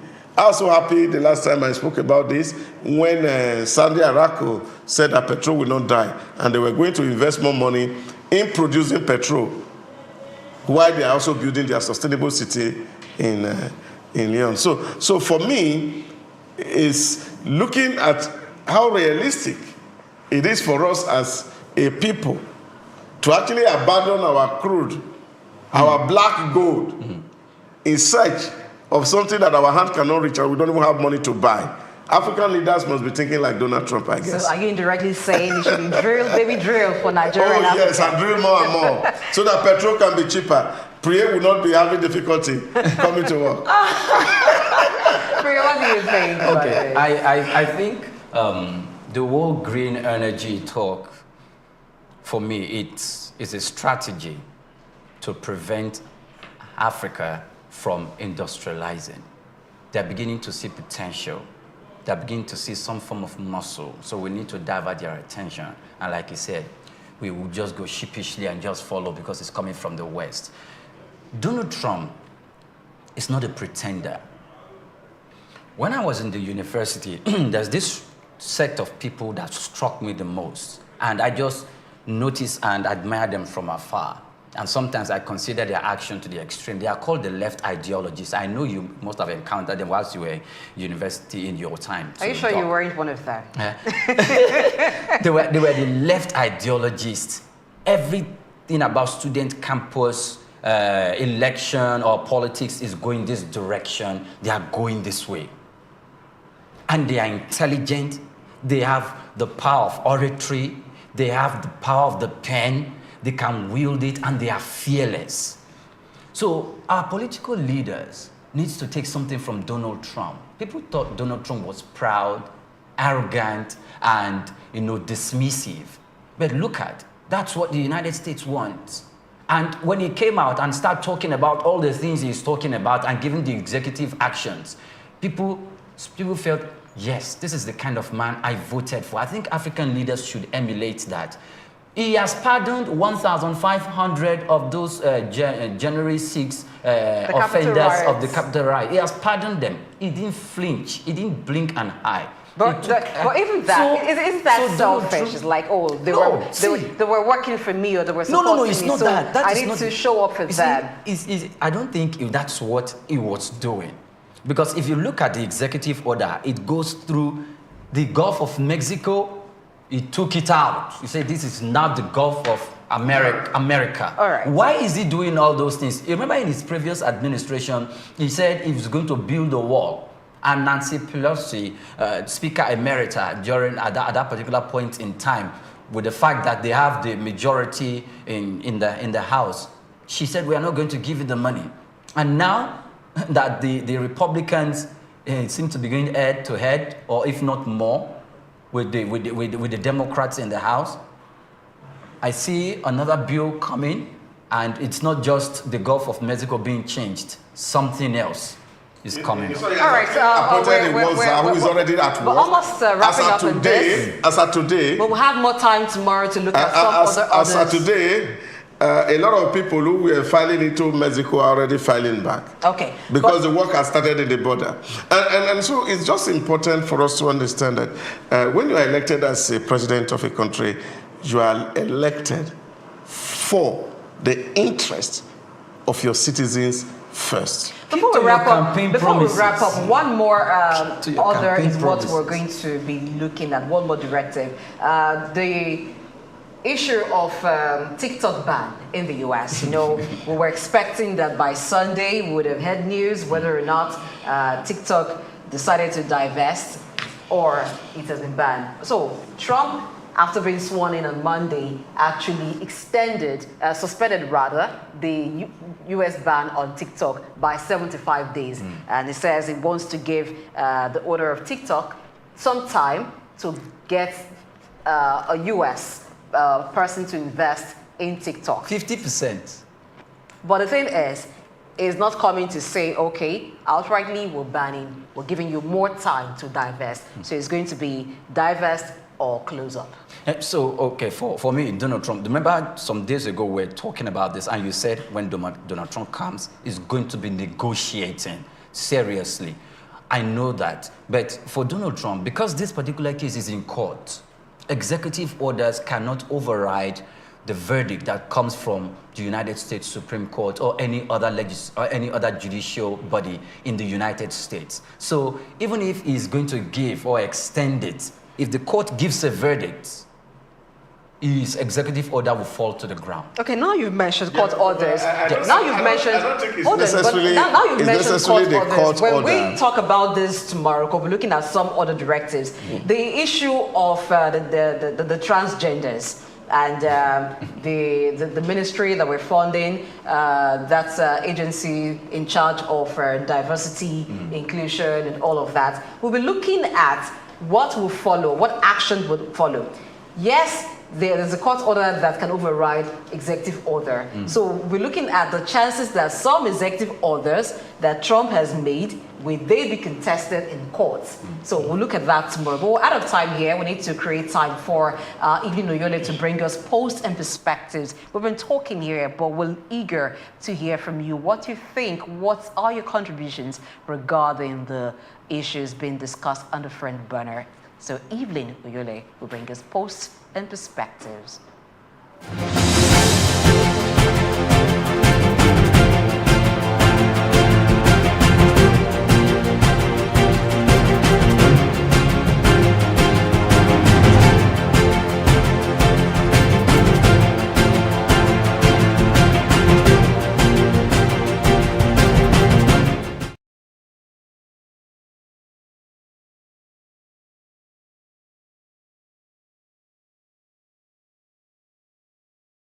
Got just what you need right here at Femi Wash Media.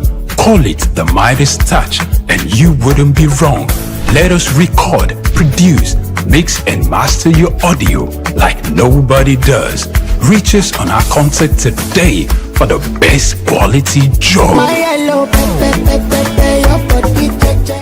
At the Africa Development Studies Center, ADSC, we are committed to driving sustainable growth and development across Africa through innovative training and research. Our mission: empowering leaders, policymakers, and professionals with the tools they need to create lasting change.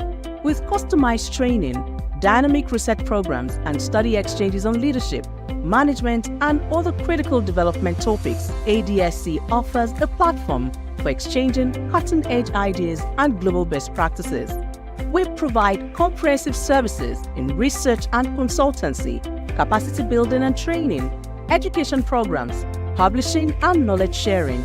Our esteemed faculty, composed of seasoned experts and researchers, ensures a learning experience that is insightful and practical. We specialize in policy development, implementation strategies, monitoring, and evaluation.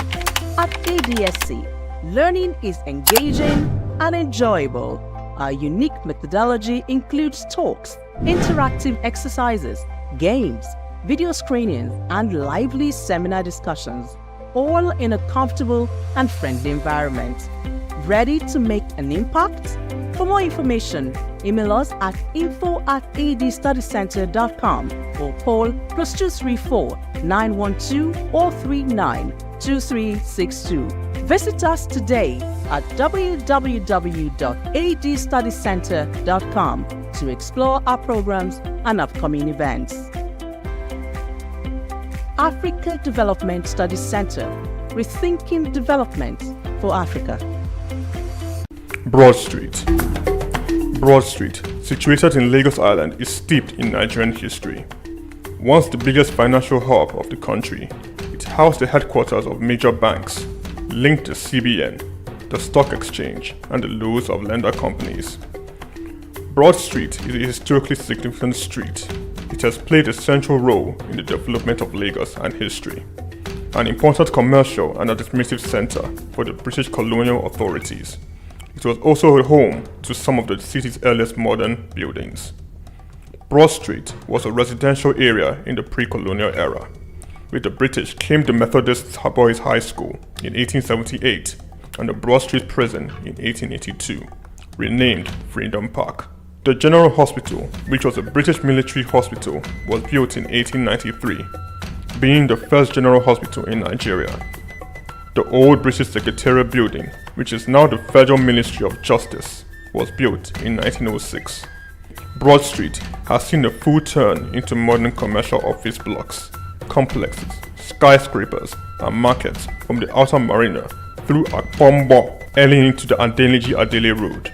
Broad Street is one of the busiest streets in Nigeria on weekdays, where commercial activities take place day and night. From modern buildings,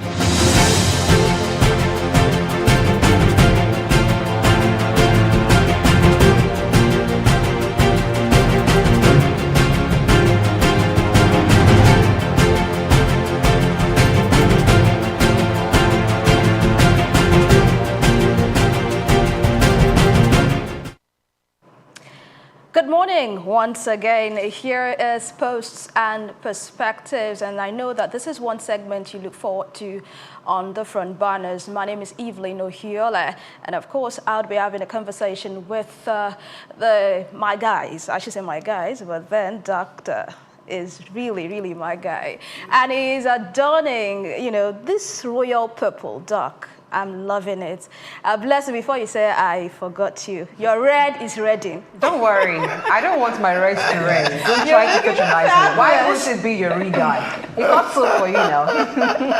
You're looking fabulous in that red. I love it. And Thank of course, you. not forgetting the handsome man Priye. It's a mix of colors for you, but you're looking Fine boy, no fantastic. All right, let's get right into what people are saying on social media on the different topics of discourse this morning. The holiday is over, like they say in some quarters. We were applauding the federal government that for the first time in years, we have not seen an increase, or we did not see an increase in fuel price on the 1st of January, but Nigerians were greeted with that fuel price hike, and a lot of people have been talking. Let's see what they have to say. From Abia says, goodness gracious, with 3 exclamation marks there. Where is Nigeria heading to? This is nothing but a mess. Another exclamation mark. How did things get this bad? Nigeria needs a change. And Jide had to bring in the Yoruba way of, shouting, "Oh, God, refineries are working and oil prices keep increasing. No one knows the solution to Nigeria problem." And SMD says, the increase could be attributed to various factors, including changes in global oil prices, production costs, and demand fluctuations. It remains to be seen how this will impact fuel availability and cost for Nigerians in the coming weeks. Moving on to Ashogban.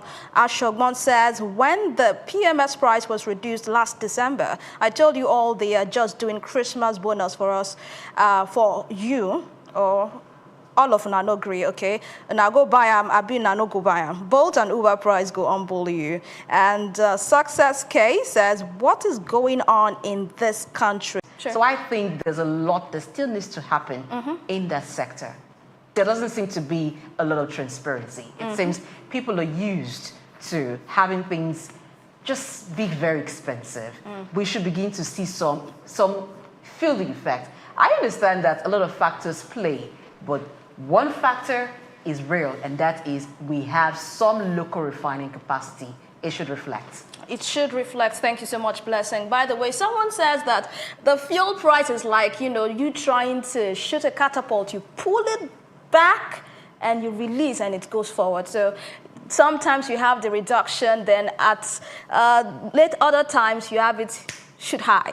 But then let's move on to another story this morning. That's on the issue of the legislators, Senate actually pushing for the population census to happen this year, 2025. Remember that the last time we had a national population census, you count head count and all of that, it was in the year 2006. You might want to calculate your age by then. I did some math and I was like, oh, really? That was when we had census? And I remembered, you know, those people carrying bags and all of that. See, it's really amazing, or should I say, it's really surprising that since 2006 till now, as a country, we have just been working on estimates and estimates. Well, let's see what you make of this conversation on social media. Ola of Ogun says the entire Niger Republic population is 27 million, and it is the largest by land mass in West Africa. But northern Nigeria wants us to believe the core north is 120 million by population. 2025 census will expose a lot of lies. And Idahosa Peter, okay, your namesake says, you don't need to conduct census in the era of biometric technology. Organize with biometric data, community by community, village to village, local government to local government, a continuous exercise. So Idahosa says we may actually have another option, a better option. Lawal Enake says these people have been meeting regarding this issue since 2022. Doc, I'll just have you respond to what your namesake said about, you know, we do not really need to have a population census exercise. All we have to do I think it's been simplistic. We need a census, even in most advanced countries where you have the technology available, census are still taken. And the real reason is that in every city you have the urban, you have the rural and semi-urban. So technology don't spread. Take, for example, Nigeria, we have not covered up to 50% 4G, so which allowed technology to actually work in some places. And that's like comparing with Rwanda that has done about 92, 96% of coverage. So I think we still need headcounts. But what was very fundamentally the last proposed headcount of 2023 was the fact that a lot of technology was going to be used. Technologies were deployed, drones were deployed to mark out areas. Okay. So GIS was empowered to actually look at real-time location so that as figures are done, it's just like the way we use beavers for election. Yeah. This was how this census was going to be carried out. The enumerators were going to have a device that as they are counting and they're actually capturing people real life. And this would have been the best census, like I said earlier in the morning.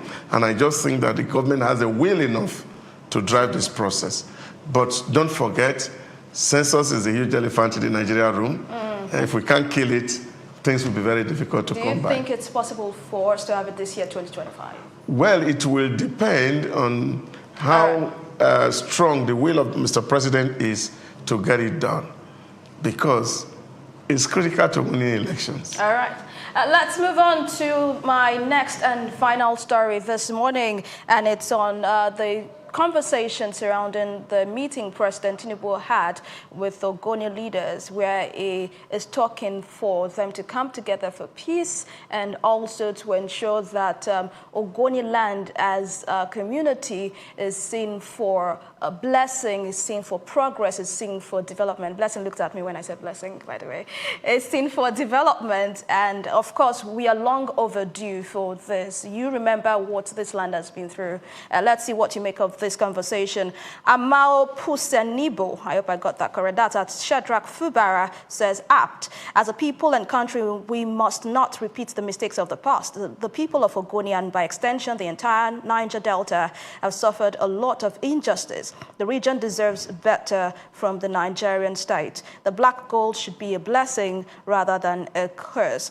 And DMSIN 28 at Dario Layemi says, I hope the meeting will not end futile just like the first first meeting. It is one thing for the president to call for peace. It is another conversation if the real actors really want peace to reign in their region. Thank you, Mr. President, for this. You are truly a father. And Rich Block Exchange says this will determine the outcome of the future River State next election, which is very important to the federal. Doctor, we can do this in 20 seconds. We are out of time. Do you think this is politics at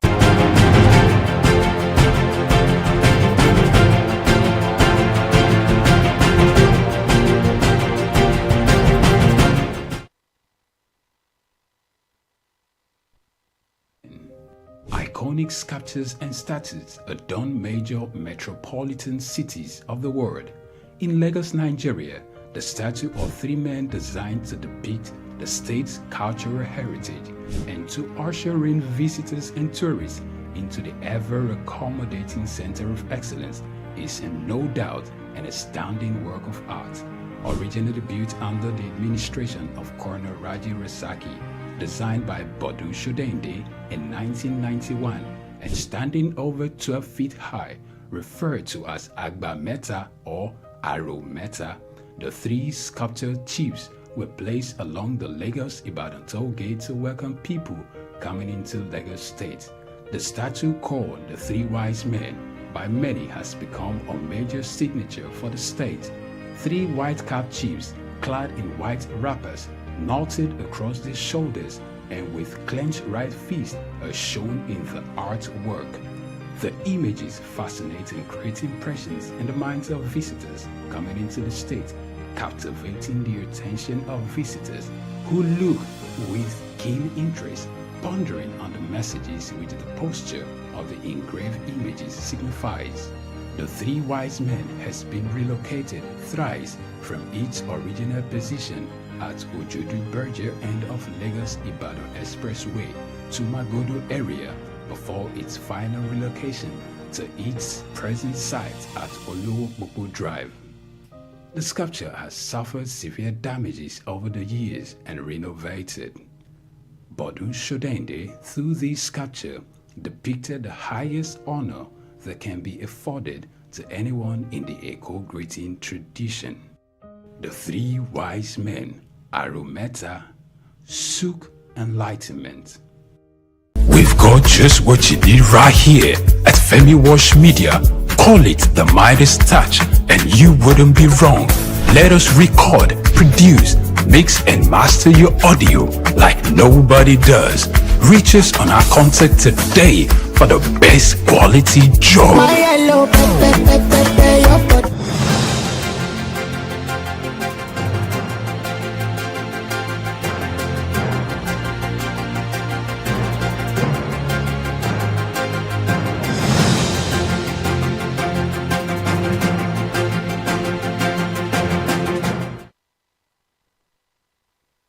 Welcome to Halftime. This is the business side of sports on the front burner, Souq News Television. Well, we'll start off this morning by letting you know that sports has delivered onto Netflix a record in its latest quarter. So Netflix added 19 million subscribers in its fourth quarter, and that was driven largely by Mike Tyson vs. Jake Paul fight, and of course the NFL.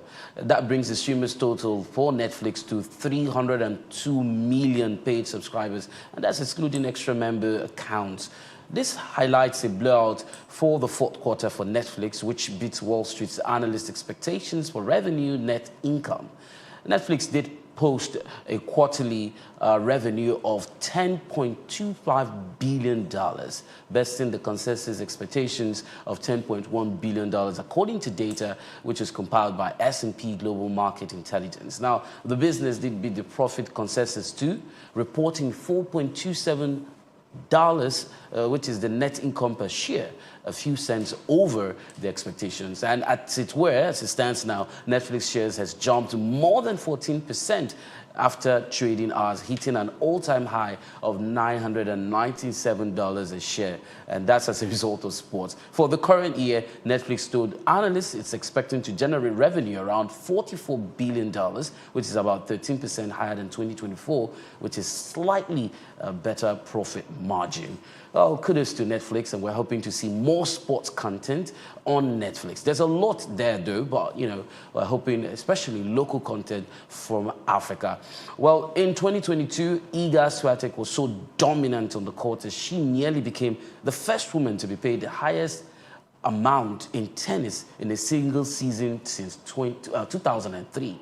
And that was when Kim Kyrgios earned $4.47 million, out-earning Roger Federer with who had $4 million in that year. In 2024, the gender pay gap at the top of the sport is still at large, as it had been a decade prior. And you know, prior to this time, there's been this back and forth as to if female tennis players should earn as much as male tennis players. Now, the top 10 male players collectively earned $80.7 million in 2023, and that's 41% more than the $57.4 million earned by the top 10 female players. In 2024, we saw 15 women and 28 men earn at least $2 million. The four majors have all paid both genders, talking about the ATP, the major events, though, talking about the major tennis event, the Australian Open, the Roland Garros, the American Opens and all. They have paid both genders equally since 2007, but there seems to be a discrepancy there.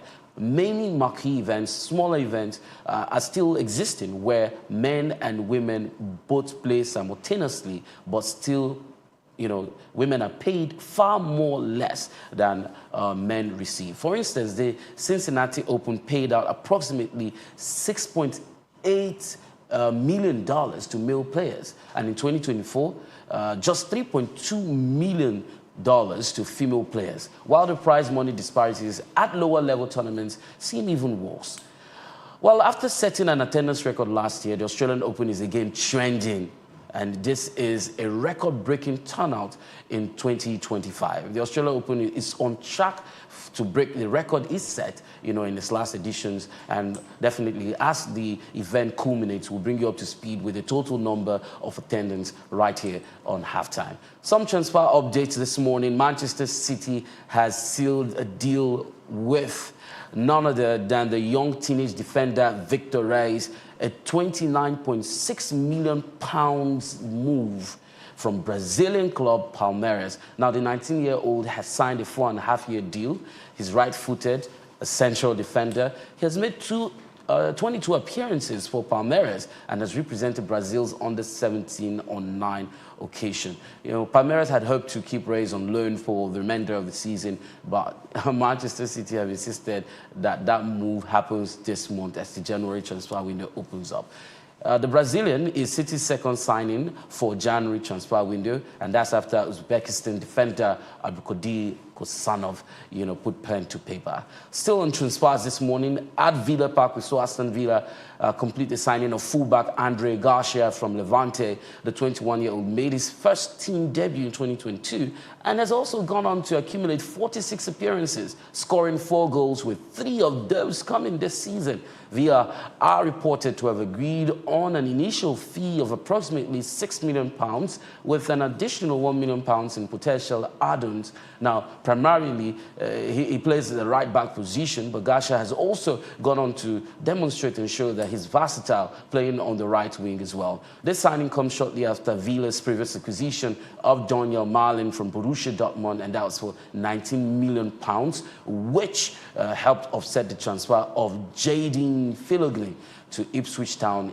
in a £20 million deal. Well, we wouldn't wrap up without talking about the women, folks. We had a deal, you know, that if it pulls through, might be the most talked about in a long time, or for a long time, rather. So there are reports that Chelsea are finalizing a deal for U.S. national team player Naomi Girma, and pundits have described the U.S. women's national team defender as very invaluable. The USWNT head coach Emma Hayes has also called her the best defender she's ever seen. And now Chelsea women are putting down a record-breaking investment to bring Girma to their team. A $1.1 million transfer fee is in the offing. And the Women's Super League side has agreed to terms with San Diego, where Girma is under contract until 2026. But her new contract with Chelsea is yet to be finalized. And Chelsea, however, had previously held the transfer record in 2024 when they signed Colombian striker Mayra Ramirez for more than $500,000 from Levante, and that was the Liga F. That record stood for a couple of weeks before BFC nearly doubled the price tag, signing Rachel Kundandanji and sending a transfer fee of $862,000 to Madrid CFF. So Gema might just be the one to break the deadlock, and that's going to be a power move, signaling the growth and development of the women's football league, so to say, globally. Many thanks to you for watching. I'll be sending you back, like a baby, carrying you back to Blessing. Thank you so much for watching. Until I come your way again, have yourself a wonderful day. My name is Temple Bara. Thanks, Temple Bara, for the insights you brought to us regarding sports. One of them actually caught my interest, and that's disparity in wages paid to female tennis players. In fact, that's a subject for discussion another day. But on behalf of those female tennis players, I carry a placard here for you, and I'm saying, pay the same thing. But we're out of time. We'll just take a look at some of the comments on our YouTube channel regarding the conversation today. Elevates with Olusegun, one of the respondents was saying industrialization is key when he talked about the Ogoni land, resumption of exploration of the Ogoni land. And then governor, not the regular governor that you know. This one is not a governor of any state. He's here to tell us where he governs. He's talked about how that, he said he hopes market forces that's responsible for prices going up would also play when it's time for the prices to come down. And that's in reaction to the increase in petrol pump price. We have to say our goodbyes now and leave so we can come back tomorrow, all set to fire up another set of conversations so we can inspire change. I am Blessing AHA. You know we always have the match that lights up the front burners. All you need to do is watch and be a part of it. And from Doc. The flames continue tomorrow. Just be with us. Okay, Priya. I'm Oyin Priya Krumana. Many thanks for watching. Complain about narrative, but we haven't invested in narrative. So if you don't invest in telling your own story and owning your own story, why are you complaining about how you're perceived? So I think it's counterintuitive, and it's about time. And I'm very pleased and very happy that Nigeria now has a full ministry focused on this one specific issue. Because the truth of the matter is, we are older than time itself. We come before Christ. We come before the entire Western hegemony. We are actually the origins of everything, of innovation, of technology, of science, of education. But if we don't believe it ourselves and we don't express it, how can you expect anybody else to believe it? Well, I think the difference is that as a creative entrepreneur, there's really nothing to stop me, right? I can take all the risks. I don't have to worry about anything. I can decide, win or lose, we're doing this thing. But of course, as a public official, I have rules and regulations I have to go by. I have a boss, I report to people, and I have KPIs I have to deliver on. So there's a big difference in that regard. There's a difference in bureaucracy, maybe a difference in response time, but there certainly will not be a difference in my personality. So I think it's really about how you perceive what these things are. For me, it's an elevation, obviously, and it's a privilege and a pleasure to serve at this level, to do something that I believe in, to do something which is that I believe in Nigeria. I believe in Nigerians. I know our ability.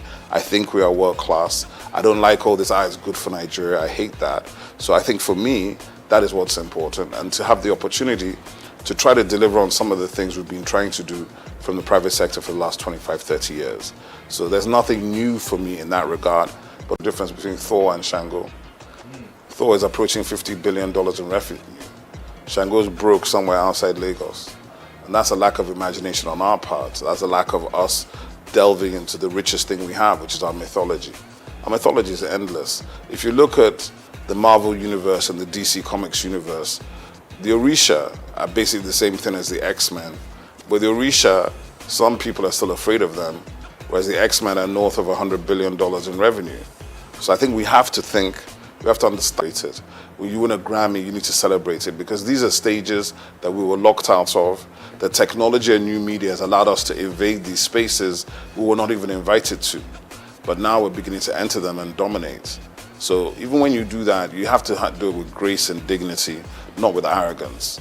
And that's something that, so any of your children or your nieces or nephews that have talent, visual art, performing art, arts and crafts, adire, all of these things that we've been taking as vocation, they are occupations. They are extremely valuable. And with digital technology and platforms, we can scale these things and generate incredible revenue. The point being that Nigeria has so much to bring to the world in terms of these things. I think Nigerian cuisine is going to be on the level of Chinese and Indian cuisine worldwide in the next 10 years. And if you understand that, then you understand that the Indian restaurants in the UK, as far back as 2000, been going for 15 years already. So when you encounter it is when you encounter it. If you think it's an overnight success in 2024, that means you were not around in 2008. 2006, I'd say, is a good time to think when the sort of continental, because we took Africa first, working very closely and collaboratively with South Africans, Ghanaians, and Kenyans. Then we started going into Asia and the UK and America on the what I call the Nigerian chitlin circuits, moving through the Nigerian communities. And then by about 2010, begin to come into the mainstream with Oliver Twist and all these kind of records that break globally. And now you have gold records from Oliver Twist in 14 countries. And now, in a situation now where an artist like Ashake can come out of Lagos, speaking a language that is not known to most of these people, and selling out arenas. To become an arena artist, let me tell you, there are only 4 or 5 arena artists from Africa, and they're all Nigerian. Don't take it for granted. When Kodehi Benite was showing me all this content from Jos, with these guys rapping, serious stuff, they're rapping in Hausa, they were doing ciphers, and then he was like, oh, I like this kind of hip-hop, that kind of hip-hop. What I feel is that Afrobeats became overwhelming, and it overwhelmed every other genre here. So the hip-hop guys had to fight for relevance, but the best ones always rise to the top. That's just the simple truth. So I don't worry about that. And I've heard enough guys. I even saw, there was a whole Instagram series some guy was doing about a year ago, where he was just bringing out fresh rappers every day, from Enugu, from Jos, from Kaduna, from Kano, from Benin. I love it. I think they're incredible MCs in Nigeria. A lot of times they need to focus on doing better songs, right? Not just being a freestyle rapper. If you want to get paid to rap, you got to do better songs. You can't just do the freestyles. And that's something they got to think about. You got to balance the commercial side of it with the business side of it. And what has happened is, to a large extent, the commercial side has won because you got to pay bills. But hip hop, it never dies. I think, first of all, obviously from the perspective I'm sitting in government, so I'm not in a position to tell government what to do or what not to do. But what I can say is this, is that the agency, my agency will be the home for the music industry, for performing arts, visual arts, fashion, gaming, recreation, festivals, culinary arts, film and television. We're kind of a convening agency, and there are no magic wands. I'm not going to wave a wand and everything's going to be fixed overnight, and neither is anybody else. But we will be bringing fresh energy, fresh ideas, a fresh engagement, and we're obviously open to collaboration. And that's really important for me to say that, because people feel there are gatekeepers, but in my agency there are no gatekeepers, right? We're not interested in whether you have the biggest reputation or the smallest reputation. We're interested in all these kind of things we can help to do, help to get news stories and people to bring these things to the fore, right? Like I said today, a Nigerian is being... Such as the late Judge Michael.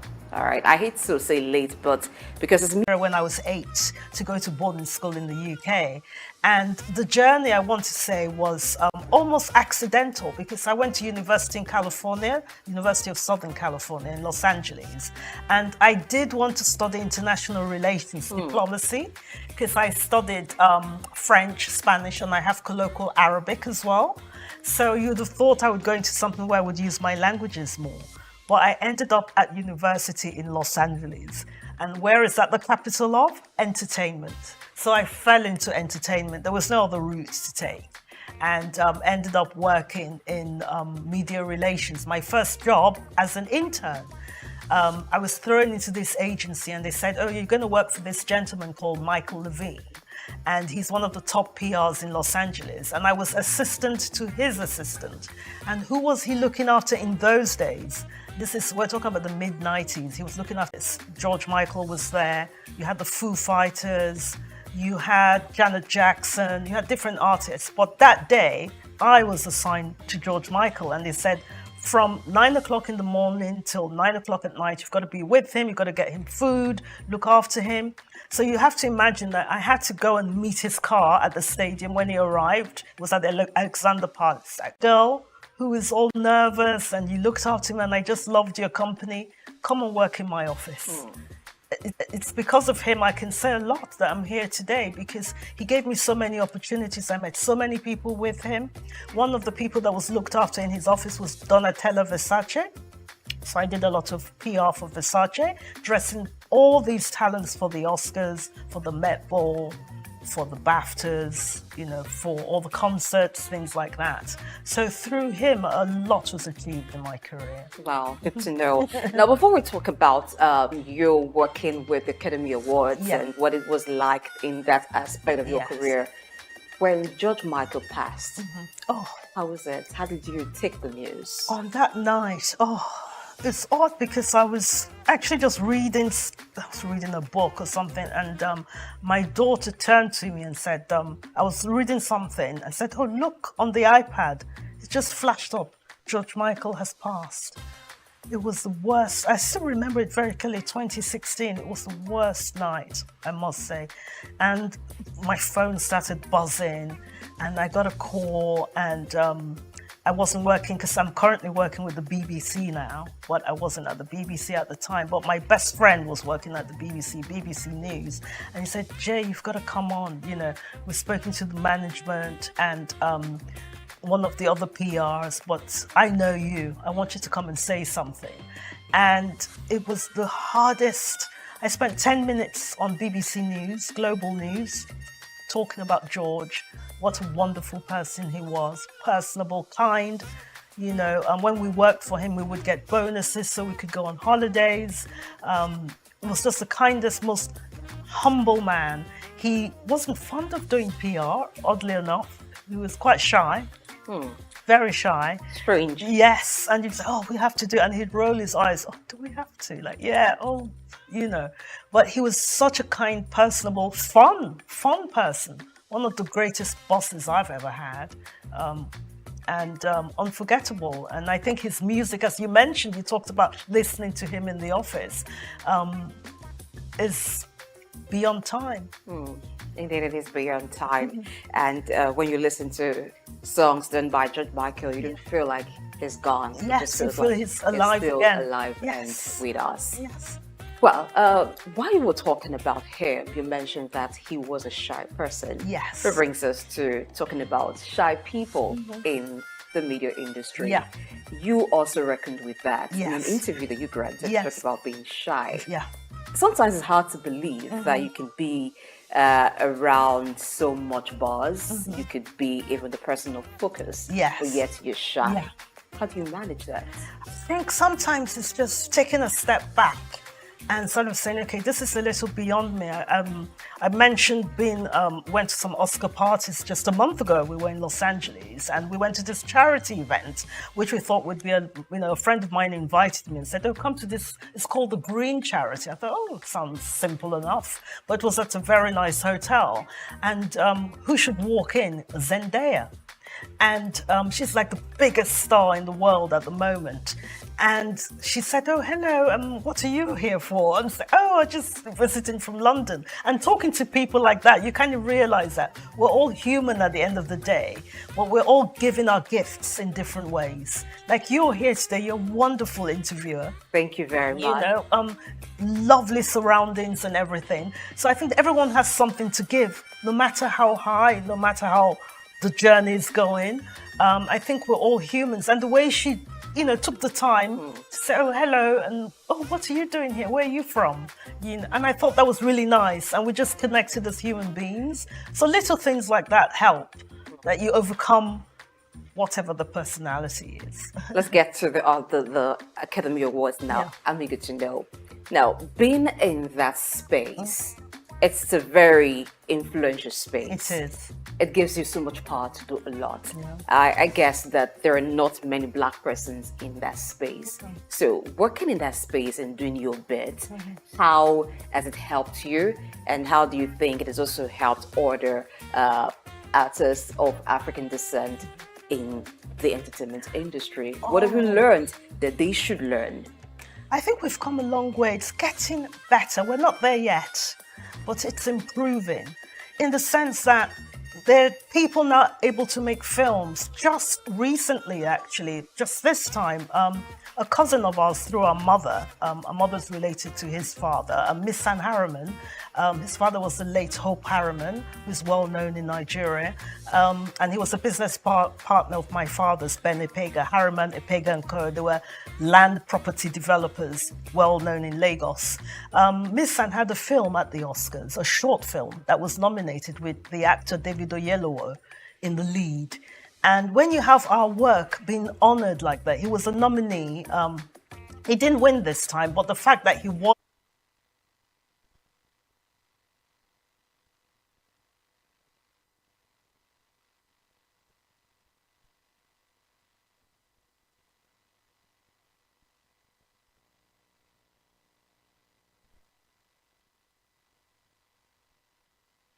I'm the publicist, and I had to say, I am the publicist, and they had to apologize. Why was it hard for them to detect who the publicist was? Is it that you're this person who likes to be in your space? Is it you're called out? At that time, I was there doing my work and being respectful, but I was the only person that looked like me. Oh, are you talking about color now? Yes. Okay. Yes, because especially even now in the sphere of publicists, I would say 3% of us are of ethnic minority in the UK, on par, on that level where we've grown, and the level working with very A-list talent and things like that. There are not so many of us. It's getting better, but we still have a struggle. I've still had issues lately in my life, in this role that I've been in, but I refuse when I've started a journey moving forward. You seem to be very comfortable in the UK or working in the UK. Yes. Most part of your career has been in the UK. Yes, most of it. What's it about the UK that makes you comfortable? If you were in America, would it be any different? Worked briefly in the US and lived there as a student as well. And basically, and my ex-partners from the US, Los Angeles. But essentially, the UK, because I went at 8, because I think I went as a young child, I went to boarding school there, so I really cultivated the culture there. And when you grow up somewhere, it becomes more familiar, if that makes sense. More like home. Like home. But again, it's a similarity with Nigeria. We all speak English, and this was a colony in its time. But there's that similarity with Nigeria and England in the sense that we're not far. Like, look at the time now. We're both on the same time zones at the moment. There's just that closeness to home. And I think that's why I became more settled there and became like a second home to me. All right, let's talk about your first home, Nigeria. Yes. So you're in Nigeria right now. Yeah. This is your home. No one should ask you, why are you here? But I want to ask, what's up this time that you're here? This time is very special. Well, essentially, again, we go back to George Michael because I am here for the GT Food and Drink Festival. And basically, the person that I came with, we all came yesterday with Dylan Alora, who's an artist who's actually in the UK at the moment, but over in Lagos. And we came over with Tom Parker Bowles, who's the son of Queen Camilla. And we all flew over last night. And George Michael gets involved with this again because I met him because he was a friend of George Michael and someone that we organized tickets for back in 2008. So we thank George Michael. Because of George Michael, Tom is here. And so we're here for the food festival for a few days to enjoy see what it's all about. I haven't been to any of these festivals. I think it'll be fascinating. And they have other people attending, like Aldo Zilli, Jean-Christophe Novelli, and some US chefs as well. And very much looking forward to it. So that's brought me here for 5 days to enjoy Lagos. And I'm always happy to come home. So it's a food festival. I'm going to tell you a bit about it because I was at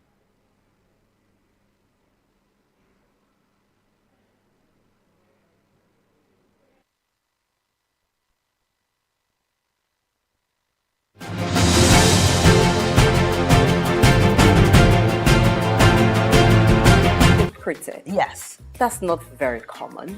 Now, how do you become a food critic? It seems like you've got to be a chef first, or you've got to have great love for food to be able to criticize the cooking of different people. Now, that looks like a career that is not quite common. And working with someone like that, from where you're coming from, working with those in music, it's different. It's still in the realm of, in England, it's very popular actually. It's a very popular thing to be a food critic. There are quite a few that I can name, in the sense of you don't have to be a chef per se. It's more like you're an editorial person. It's like you review films, review music, review films, and you review restaurants. So for example, we took him to, there's a restaurant called Enish in London, Nigerian restaurants, and they have them in Dubai as well. Very popular outside Nigeria.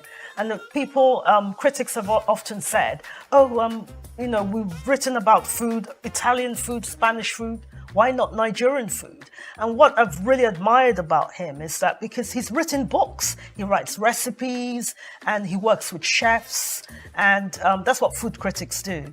And it's a very popular thing to do in the UK right now. A lot of people are food critics, writing for the Times. You either write for a magazine, or you write for the Bazaar magazine, Vogue, GQ magazine, Esquire. So the role of food critic is really, really something that's done worldwide. But I know maybe in Nigeria it's not so common, but it's very lucrative. Yes, it's very lucrative. All right, so what would you think a Thomas Ball coming to the food court, the GT food court, writing about Nigerian food, giving reviews, is going to do for Nigerian food? Yes, there is a food that is very popular when you talk about Nigerian food. Even those who haven't had the taste of the Nigerian jollof just want to talk about it and maybe look forward to tasting it. But there are different kinds of food that will be sampled. Yes. What would that do to Nigerian cuisine? You see, there's a perception in Europe and in the bigger world. People assume, unfortunately, going on the darker side of things, they see a lot of people coming on boats trying to get into England. They feel like we don't have anything back here. We don't have the development here. Some of the buildings, the aspirational things of it. People are business-minded. Coming to these studios, for goodness sake, you can't imagine that this is all going on in Africa. I have people up to this day say, "Oh, do you have buildings in Nigeria? Do people eat? There's no food." That's funny. And they don't realize. So when you have an ambassador like Tom Parker Bowles come to Nigeria, and when he writes anything in England, everybody reads it, they comment on it. Mere fact that his mother's Queen Camilla of England, that might have something to do with it. But his voice is very loud, and what I'm really proud of him is that he said, "I want to come and see Nigeria for myself." I hear these things at the food, people like, "Oh, nobody goes to Nigerian restaurants. Who wants to eat Nigerian food?" It's growing now. There's that interest. And it's good for us because we can bring our food to the world. For people who can't come to Nigeria immediately, people want to come and people will come. But people who can't come, people like him, food critics, can come back with that message that we've been to Nigeria, we see what they do, they're really doing well, they're trying. Yes, there's good and bad in everything, but they're promoting our food, promoting our culture, and it gives us industry, it gives us some business opportunities, it gives us partnership opportunities, and it's increasing our voice in the big global stage.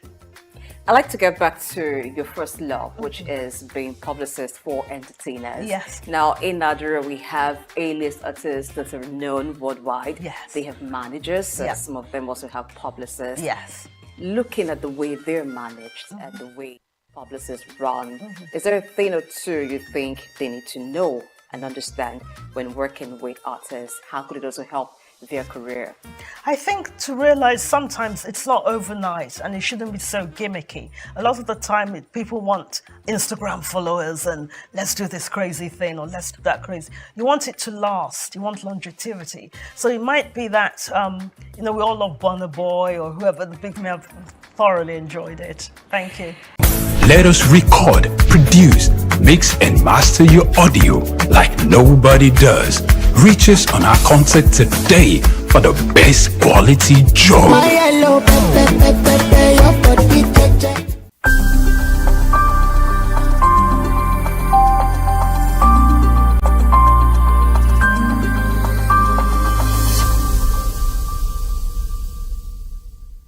Thank you for having me, Souq News. I'm excited to be here. My name is Anna Maria Orlu. I am the current Miss Nigeria United Nations. As well as that, I am an actress, a model, and I also am the founder of Little Blessings Foundation, and we focus on orphanages in Nigeria.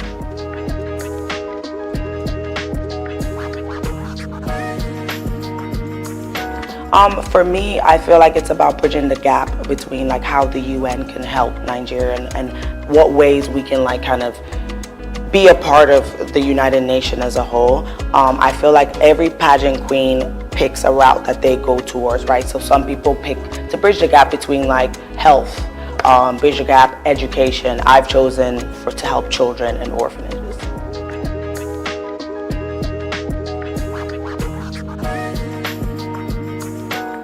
So after my last pageant, I actually was reached out to. They were like, you did a great job. I really loved how you presented yourself. Would you like to take part in this pageant? And of course I had to do my own research just to see like, is it for me? Is it not for me? I did hesitate a bit only because, you need to just let it sit. I'm used to just making decisions really fast. So I like to just simmer down and kind of do my research. After that, the process was actually a lot of fun. I got to meet a lot of girls from different states and just interact with them and just learn a lot from their background and a lot of the sisterhood and just having fun in that whole 1 week. It's a week process, so it's like boot camp. You're waking up, you're working out, you're visiting different places, you're doing some charity work, different segments like the swimsuit, also evening gown, traditional, all of those things. So it is a week of like intense work.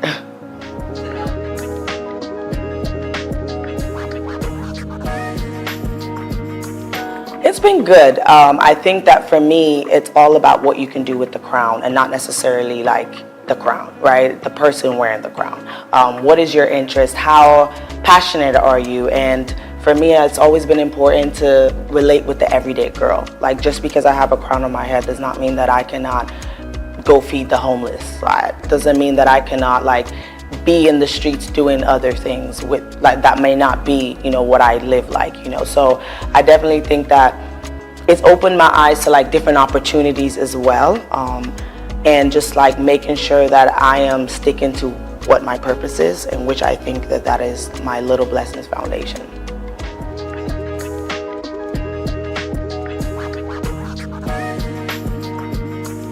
I'm currently working on my new project called The Dream Day Out.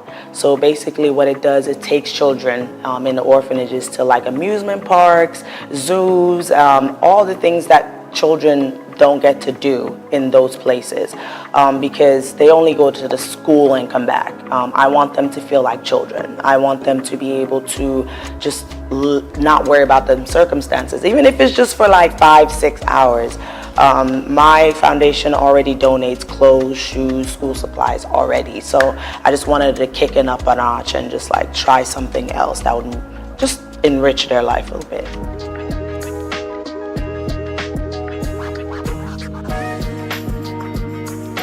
I think yes.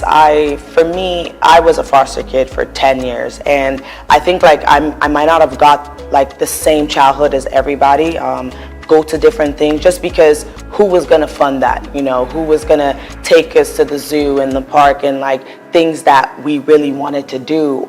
And it was like I feel like I didn't go to an amusement park till I was like nearly an adult. So I think with that, I wanted to just have something different. I know that a lot of people, and even in Nigeria, donate food and stuff like that, but how are we like enriching their lives? Like how are we making them like not always think about them circumstances of what they're living?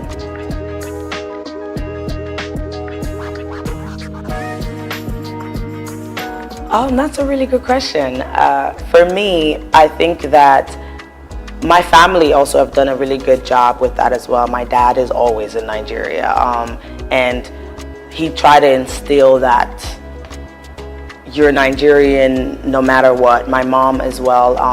And my brother never spoke English to me when I was younger. So I was able to understand Ikwere and Igbo, which, you know, nobody even believes that I would understand that because I wasn't born and raised here. So I think my family as a whole really just instilled, they try as much as possible to instill that, even though we didn't live together to like a certain age, they still were just like that mental, your mom would be like, if you're around these people, they're not like you, like my mom would always say that, like, you can't follow these American people, they're not like you. So I think that's always in my head, that like, you're Nigerian, like, and I started coming back a lot more too.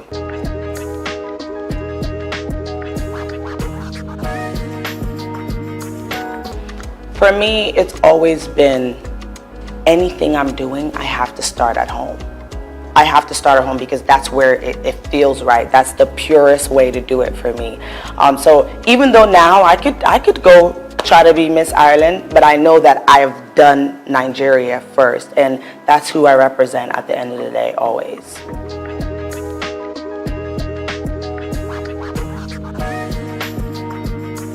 So how I knew I could act is because I started off singing, actually. I started off singing. I thought I was going to be a singer.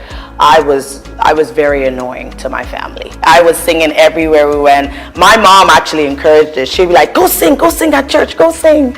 I loved it.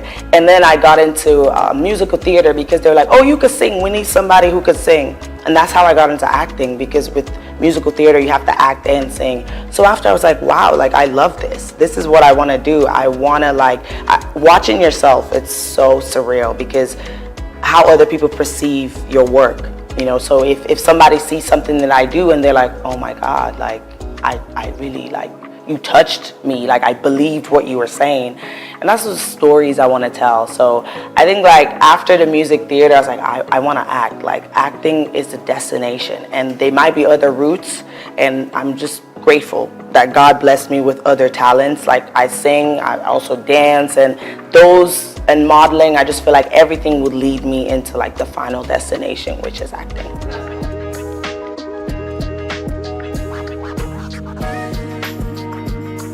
I actually did my first Igbo play like this year, which was, different because I've never done that, and also in LA, that's not a popular thing, right? So my last one was an Igbo play, and it was Emeka 1985. It was really, really dope. It was literally about a man who moved from Nigeria to America, and just that transition. Nobody really tells the story of how hard that could be. And for us, we don't even know because our parents did it, right?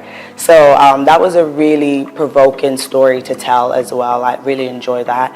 And I was also in this film called Marche. It's telling a Haitian story about like a Haitian woman, and I was the lead for that as well.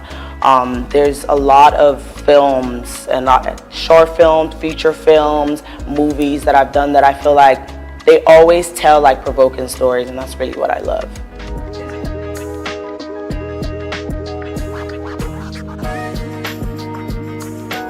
Absolutely, and that's the main reason that after my projects with Little Blessing, I actually start filming a film on the 15th of January. My goal is to be able to work anywhere, and I don't want to just depend on Hollywood to fulfill what I need to do. If I have to be in India working, I will be there. But Nollywood has always been an interest of mine. I've had it on my goal every single year. Like, I need to be in a Nollywood movie. So this is really a great opportunity for me to be here and just meet other creatives, directors, and storytellers, and really get to work here as well.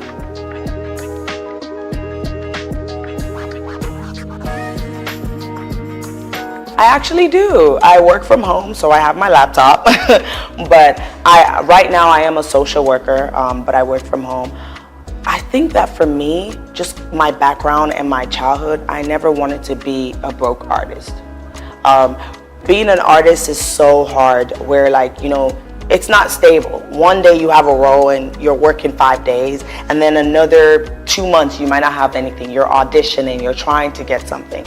I just didn't want that to be my life. Like, I want to be able to help my family. I want to be able to take care of myself and not be a burden to my family. So I needed to have a job. I needed to have something that didn't demand maybe as much energy from me, where I could still kind of focus on the art as well.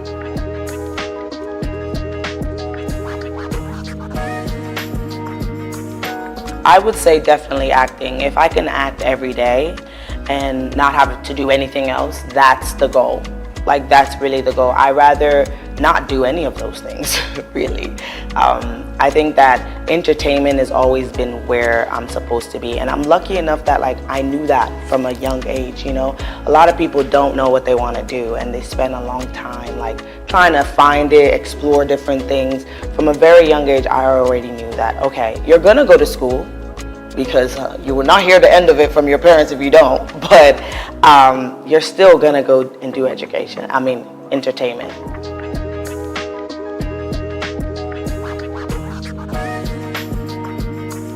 I think those stories, like you say, African American, they have been told a lot, and I think it's because that's people's experiences, right? A lot of people start from their experiences, and for me, I think I really want to tell a lot more about immigrant stories. I think that there's so much that happens when Nigerians or any other like immigrants leave their country and go to America, go to the UK. The things they experience, people don't even tell it enough. Like the things that my dad went through, I only know half of it. And I'm already like, whoa, this is a lot for one person. Especially Nigerians are so resilient, like they can do anything, and just to make sure that they survive in that country. So I definitely want to tell a lot of immigrant stories.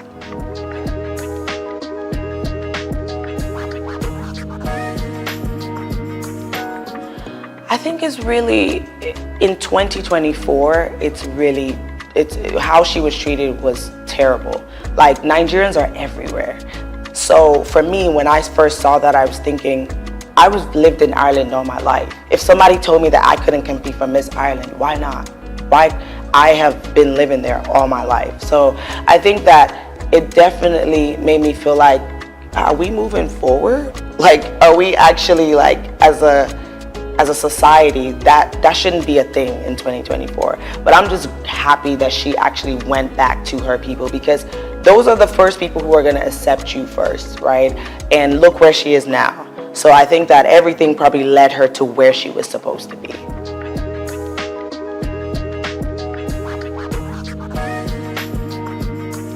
I think some of the misconceptions is that we're not very smart. We're just pretty, and or some of them are like, oh, they just did it just to have a crown and have the attention or whatever. And I mean, some of those things might be true for some other people, but for me, I feel like I'm a pretty regular girl. Like, I feel like I like to do the same things. One of the things I will say that people will automatically stuck up. Like, we're stuck up. We can't be in certain places. We can't talk to certain people, and that doesn't apply for me. I feel like there are places that I've been, and I'm like, maybe this is not where I would like to come again, but I'm here now, so let me integrate myself. So some of those misconceptions, I think it doesn't apply to every queen. And my daily, like how I live daily, I feel like I work. I do a lot of presenting. I'm also a host, so I do a lot of red carpet events and stuff like that. So I always like to make sure that I am in the entertainment scene, because I know that, like, that's where I want to be. I take care of myself a lot. I do work out a lot. I don't eat the best because I work out a lot, so I compensate for that. But yeah, I think I live a pretty regular life. I just take care of myself a lot.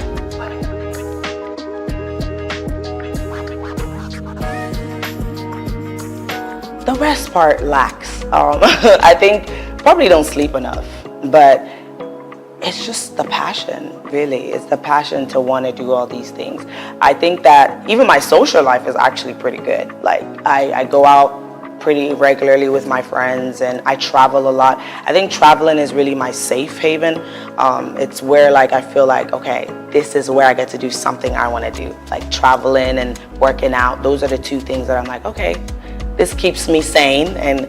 But time-wise, I think I have good time management skills. That's another thing too. I think in this industry, you have to have time management skills and just prioritize what you want to do, because you're not going to have time for everything and tomorrow is another day.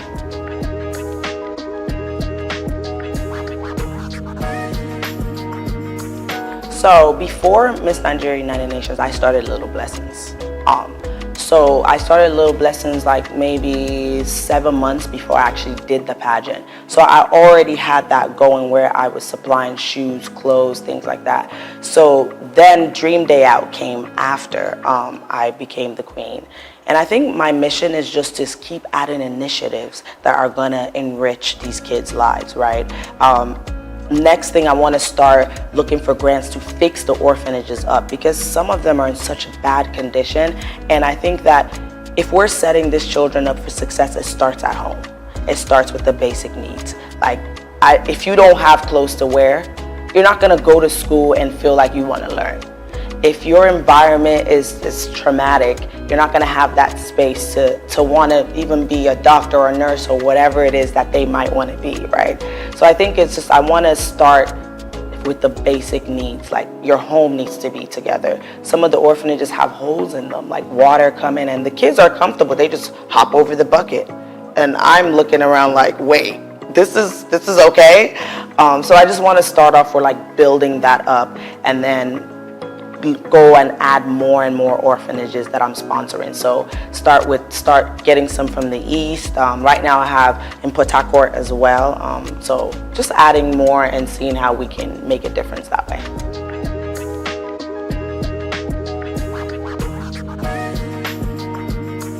Some of the challenges is just working with different people, right? So these things that I'm organizing, I have to reach out to the resort park. I have to reach out to the orphanage, the workers there. I have to like really just work with them. And sometimes, you know, when they hear your accent, the bill goes up. So things like that are really challenging, because it almost means that I have to try to get somebody to do stuff for me instead of I like to do stuff for myself. Like, I'm pretty like dominant in that way. Like, I want to call the resort park and organize stuff. I want to call the sponsorships and make those deals myself. But sometimes it's challenging because I might have to depend on somebody else. Like, for instance, we're getting a bus, right? And we're getting a bus, and I have to have somebody else call because it'd be cheaper when they call. But if I call, when they hear me, they're like, oh, $500K, like the price goes up. So those challenges is what like really bothers me.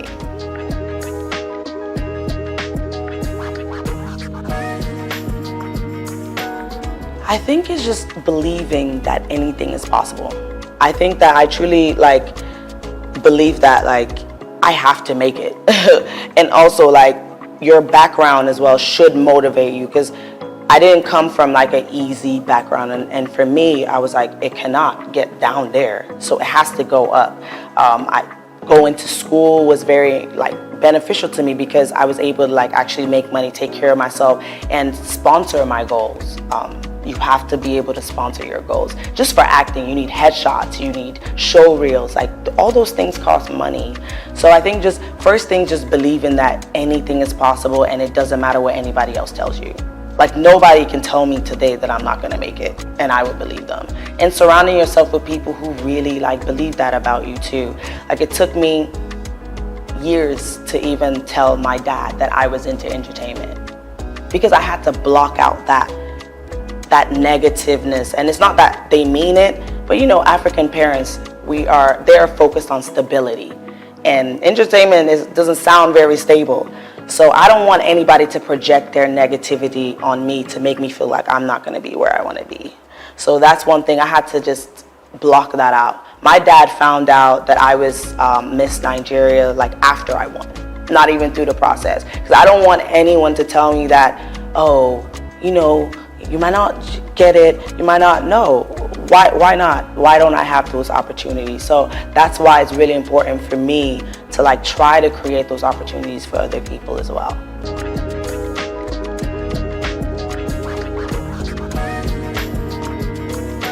I think for me, one of the things I've had to lose is some friendships. Just because where you are, not a lot of people are supposed to be there with you. And that was hard for me to accept that. Certain people I might have known for a long time are not aligned with my future or aligned with where I am now. So those are things that I'm still like trying to balance, you know, like, because having good people around you is really important, and having people who are going to always uplift you, speak life into you, and just make you feel like you are where you're supposed to be. So I think like that was a main thing for me, where it's like, okay, you may not be able to be around certain places anymore as well. Like I had to also, and I'm still assessing that, like where you can be and where you can't be. There's certain places now that I feel like as a queen, like you really shouldn't be there. Like it's low-key like not where you can associate with anymore.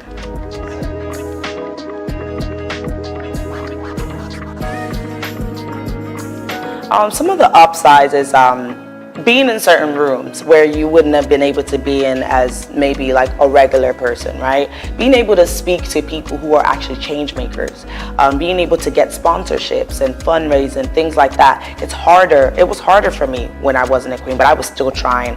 I did online sponsorships and everything. So I think that being a beauty queen gets you into different rooms so you can actually speak and people can hear your voice more and hear your initiatives, hear the things that you want to do.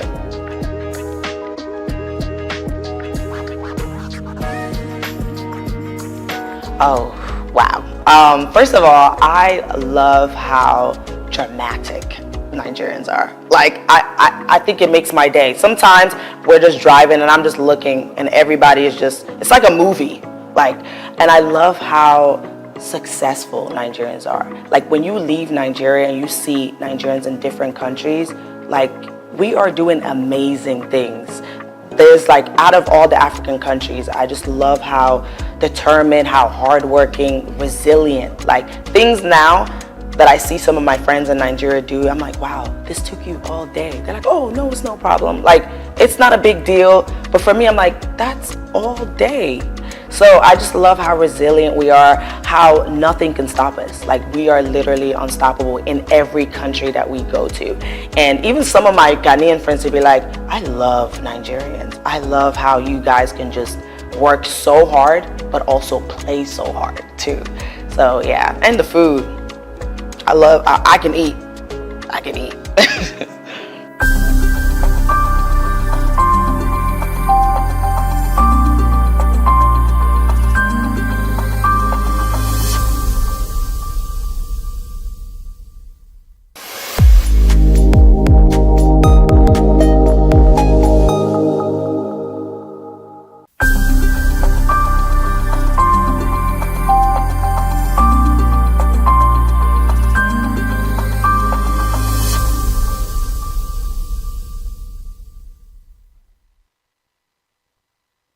Hello and welcome to another episode on Souq Exclusive. My name is Shadi Uwe, and with me today on the show is Dr. Abel Mina. He is the registrar of the Chartered Institute of Human Resources and Strategic Management. It's a pleasure having you today, sir. You're welcome. The Institute, sir. Can we know the origin of the Institute? Okay, thank you very much for having me on this program. Yeah, Chartered Institute of Human Resources and Strategic Management is a professional institute that came into being as a result of God's revelation. Yes, I have few people know about it. I have told people how the institute came into being. But I think I will elaborate it on this program. Yes, please do. I was driving, it's going to be a story. I was driving from, I normally park in a church. Of course, I'm not a pastor, so take note of that. I was driving from the church because I normally park in the church. So as I was driving out of the church, something said to me, human resource and strategic management. What year was this? That was 2013. 2013. And when he said that, I didn't really, he repeated it twice. It was around that kind of 6:30 o'clock, 6:30 in the morning. So I called my friend around 7 o'clock, who is in CAC. And I told him, I said, look, he said, I should come. I went to him. And that's the beginning. He made a search, and he found out that the search was positive. The name was not there. So we started. And then the process of the registration, we went through Federal Minister of Justice, Federal Minister of Education, and CAC. And that is the beginning of the Chartered Institute of Human Resources and Strategic Management. That's a nice one. You're welcome. So how does it contribute to the development of human capital in Nigeria? Yes, the Chartered Institute of Human Resources and Strategic Management have contributed in so many areas as regards to professionalism and certifications, as regards to our training, and as regards to policy formulations and all that, and as in order to also regulate the professionals in the fields. Such trainings revolve around attitude and character management in workplace, because most of the thing that we really find we had issues with is about personal relationship with the boss and the boss and the subordinates. So we're looking at the character of people who work in an organization. How do they really relate? So that also takes us to management of subordinate and subordination, which of course one of the courses that we also treat. I don't want to mention some government establishments where you have the hierarchy, the boss, but the subordinates, do not really want to, want to listen to the advice or obey the superior. So in this training, we have been able to train some government established staffs in order for them to be able to, obey their superior. So that's some of the some areas where we have contributed. We have also contributed in terms of policy formulation. Like the last induction that we did, the topic was strategic management in human resources management in public formulations. And you can see that that's public formulations is revolved around what we have today, because there's no government or organization that will formulate a policy that will be detrimental to itself. So what we do, we advise governments and public sector, private sector, in public policy formulations in order to have a smooth running of the system. What role does the institute play in promoting strategic management practices in the corporate world? Yes, the role we play is we play advisory roles to organizations and to organizations, both public and private organizations. We play advisory roles because nobody has a monopoly of knowledge. So most of organizations comes in either during our induction, during our training and all that, and they seek our advice, and we advise them that these policies that this policies that you are formulating is not going to go well. Like for instance, the present minimum wage. I have kicked against minimum wage. Why? Because it is not the driving force of any economy. It will not impact positively to the life of people. The driving force is price regulation, productivity. Because if you increase price, for instance, the salary has been increased, but the ordinary woman in the market does not know that the percentage of how much it has been increased to. So they will increase their price alongside that. So the things that they are selling for 1 naira before, they might sell for 5 naira, but which does not commensurate with the level of the the increment of salary. So increment of salary, I have over time kicked against it, and up to today I'm still kicking against it. You're saying that the government needs to do more. Yes, they do more than increasing of salary. Of salary. Now let us look at in the 60s and the 70s and the late 80s and all that. How much was the salary? people were able to build houses. Now, the thing that contributes to this factor is our exchange rates, because 95% of the things that we eat in this country are imported. So the government need to do more on that than to increase salary. So they need to do more on that, on productivity. There are farmlands. The government can, because of the insecurity, before now, there was no shortage of food. And the price of food were not as high as it, but because of the insecurity, people can no longer go to farm. But we make it feel like it's only in the northern part where the insecurity is high. No. I want you to know about on that. This is not. Even I'm from Delta State. There are my people who have gone, who have been kidnapped, have been raped in the villages, even in the bush.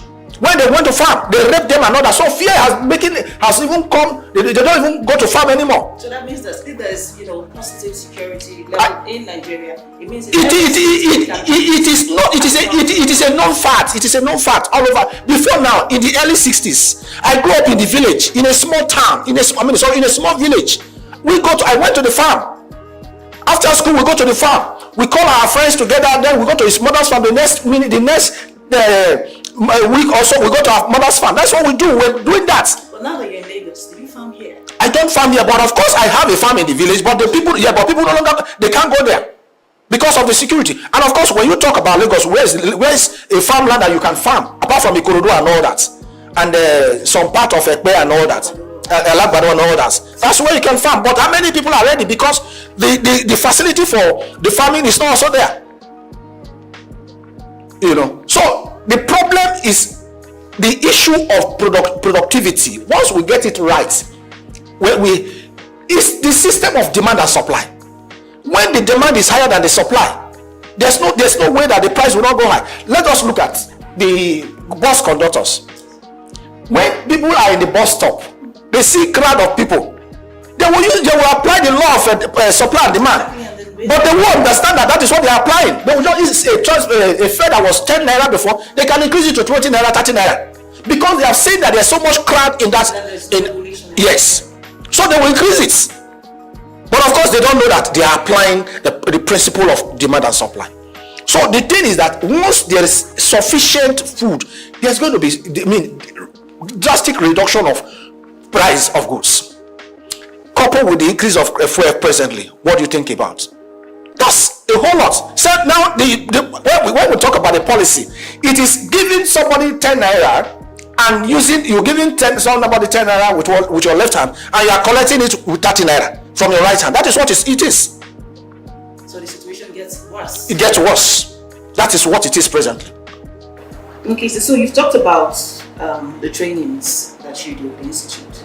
Those for both organizations and then the private sector. So what is the impact in revenue generation in the economy in Nigeria of the institute? Yes, it has a lot of impacts. So many impacts, a lot of impacts. Now you have time factor, which of course is one of the major things. Time. The richest people in the world are people who manage their time properly, not an idle person. So our trading has been able to revolve around time, management of time, management of resources, management of human capital developments. So it has positive impact on every organization as a result of our training. Can you tell us about the specific skills that you provide here? Yes, like I said, the skills we provide training for certifications and professional membership. Now we have different categories of professional membership. We have the graduate membership, we have the associate membership, we have the fellow full membership, we have the fellow membership, we also have the doctorate fellowship. So these are the specific training that we train for different categories of membership. Now we also do training for leadership role, those who are aspiring for leadership role. We also do training for those who are wants to become a consultant. We do training for those who wants to become a consultant, and so many trainings like that. Okay, so you talked about graduate membership. Now, in this digital age where people would say that you do not need to be in the four walls to get knowledge? Do I have to be a graduate to have a certification? No, now the graduate membership, yes. Let me give you the different, as I've mentioned, the different categories of membership. There are different categories of, different categories of qualifications that one needs to have before you can apply. Now, the graduate membership, with a school start, we don't have a program for any school starts. For now. We don't have a program for, our membership is not for a school starts. But we can also consider a school cert holder who has worked in an HR department or who has worked in an organization for over a period of time. We can consider that. Do you know what? Somebody that have a BSc or a master's degree in a particular field and is employed in an organization where a school cert has been working for 10-20 years, that person that has a school cert will train the person that have a BSc or a master's degree on that field, in spite of the fact he has a master's or a BSc degree on that field. The person that has experience, so experience is, so we consider experience as part of the fact that he does not have a degree, it can be considered, but that depends on the numbers of years that he has worked as an HR person or he has worked in administrative capacity, because what we do is all about administrative factor. Like you said earlier, you said that you provide, specific training to certain people. So, as a business person, you have some certain businessmen that have never seen the four walls of a school, but in their business sector, they have the experience. Do you offer training for people like that? Yes, we do training for such people. Now, in the intro, I remember in the beginning, I mentioned of training, some courses that we do, like attitude and character management. Now, someone who has not gone to school, he might not have the ability to manage his staff. Then we train such person in attitude and character management. He has also his own personal attitude, and his employees also have a character. So in that training, he will be able to manage the staff that he has, in spite of the fact, of course, university does not even teach some of these courses, because the courses we are teaching are practical and professional courses. So university does not teach that. So what we do for such people who do not go to universities or have the knowledge of 4 walls of education, we train them on that specific. We also train them on skill and career development. They need to move from one level of life to another. So we also teach them on how they can manage their business. One of the problems we have in this world is about management. Knowing what they want, knowing the staff, how they can employ the staff, which is recruitment and selection process, knowing what training is fit for a particular person, what salary structure should they apply. These are some of the things that we train those who do not go to the force of, or even those who even went, because they even have a master's, even PhD. Some of them are not knowledgeable about these areas of recruitment and selection, training and development, what again now, and motivation and compensations and all that. So we train them on that. Okay, so how would you, a personal question, so how would others, describe your management style? We have our management styles. There's no organization that have a specific, because management style, revolve around is dynamic. Is dynamic. Okay, so how do you foster a positive work culture, in the institute? Interpersonal relationship, listening. A good leader must listen. That is one of the attributes of a good leader. You must listen to your subordinates, listen to suggestions and all that, and then have interpersonal relationship. You know why I said the other time, I said salary is not really the issue of people. There are people that are going to pay 5,000 naira and they'll be happy to come to the office every day. Do you know why? Because they have interpersonal relationship with the boss. Not that aspect of when those negative aspects, the positive aspect, when they come, they have issues, they speak with the boss will be able to tell them, oh, no, do it this way. Their personal issues, they discuss. Like one of my staff came in this morning and I saw her face and I asked, are you okay? If there's anything that you want us to discuss, and of course that's what I've been doing. And that's one of the things that most bosses don't do. Don't do. Yes. They feel like, because they pay you a salary, their servants. Yes. And once a boss begin to look at their subordinate as a servant, that's where the issue is. I have talked about it over time in some areas too, in some fora too. I have discussed that the modern day word as HR is the modern day of managing people. We no longer see human being as tools. We no longer see human being as what again now? How do I call it? Okay, we see human being as an asset, not a tool, not a machine. It was in the eras of those colonial masters and all that, and of course some people are still practicing that, medieval method of managing people. But the present HR, which of course we practice, is seeing people as an asset, because if you see person as an asset, now he add value. And then the person you also see, you has, the projection that I have a stake. When your staff does not have a stake in your organization, the tendency for him to do a lot of things and go away is there. In fact, they're still saying that the HR is not your friend. You heard about that? The HR? Yes. Yes. Not your friend. No, yes. Do you know why? Yes, it is not your friend, but it is your friend. Because we want to put the right peg in the right hole. And in our system, this favoritism, criticism, is my brother, is my friend, please can we, this is Nigeria. Our culture plays a lot. Yes. In whatever we do, even in the corporate world. Yeah. So when we talk about, favoritism, nepotism, is this something that we can eradicate totally? Even in the advanced world, it cannot be eradicated outrightly. The only thing that it can be minimized. It can be minimized. I don't want to mention names of companies. You see some companies like the banks. They employ anybody from any organization, from any academic, whether you read accounting, you read finance, you read geography, you read Yoruba, you read Igbo, they will employ you because they have a culture of training people to fit into their fit into their system of operation. So that is their culture. Now, in that process, because they know that if they train this person, it will also be better off. Now, a little bit of favoritism comes in.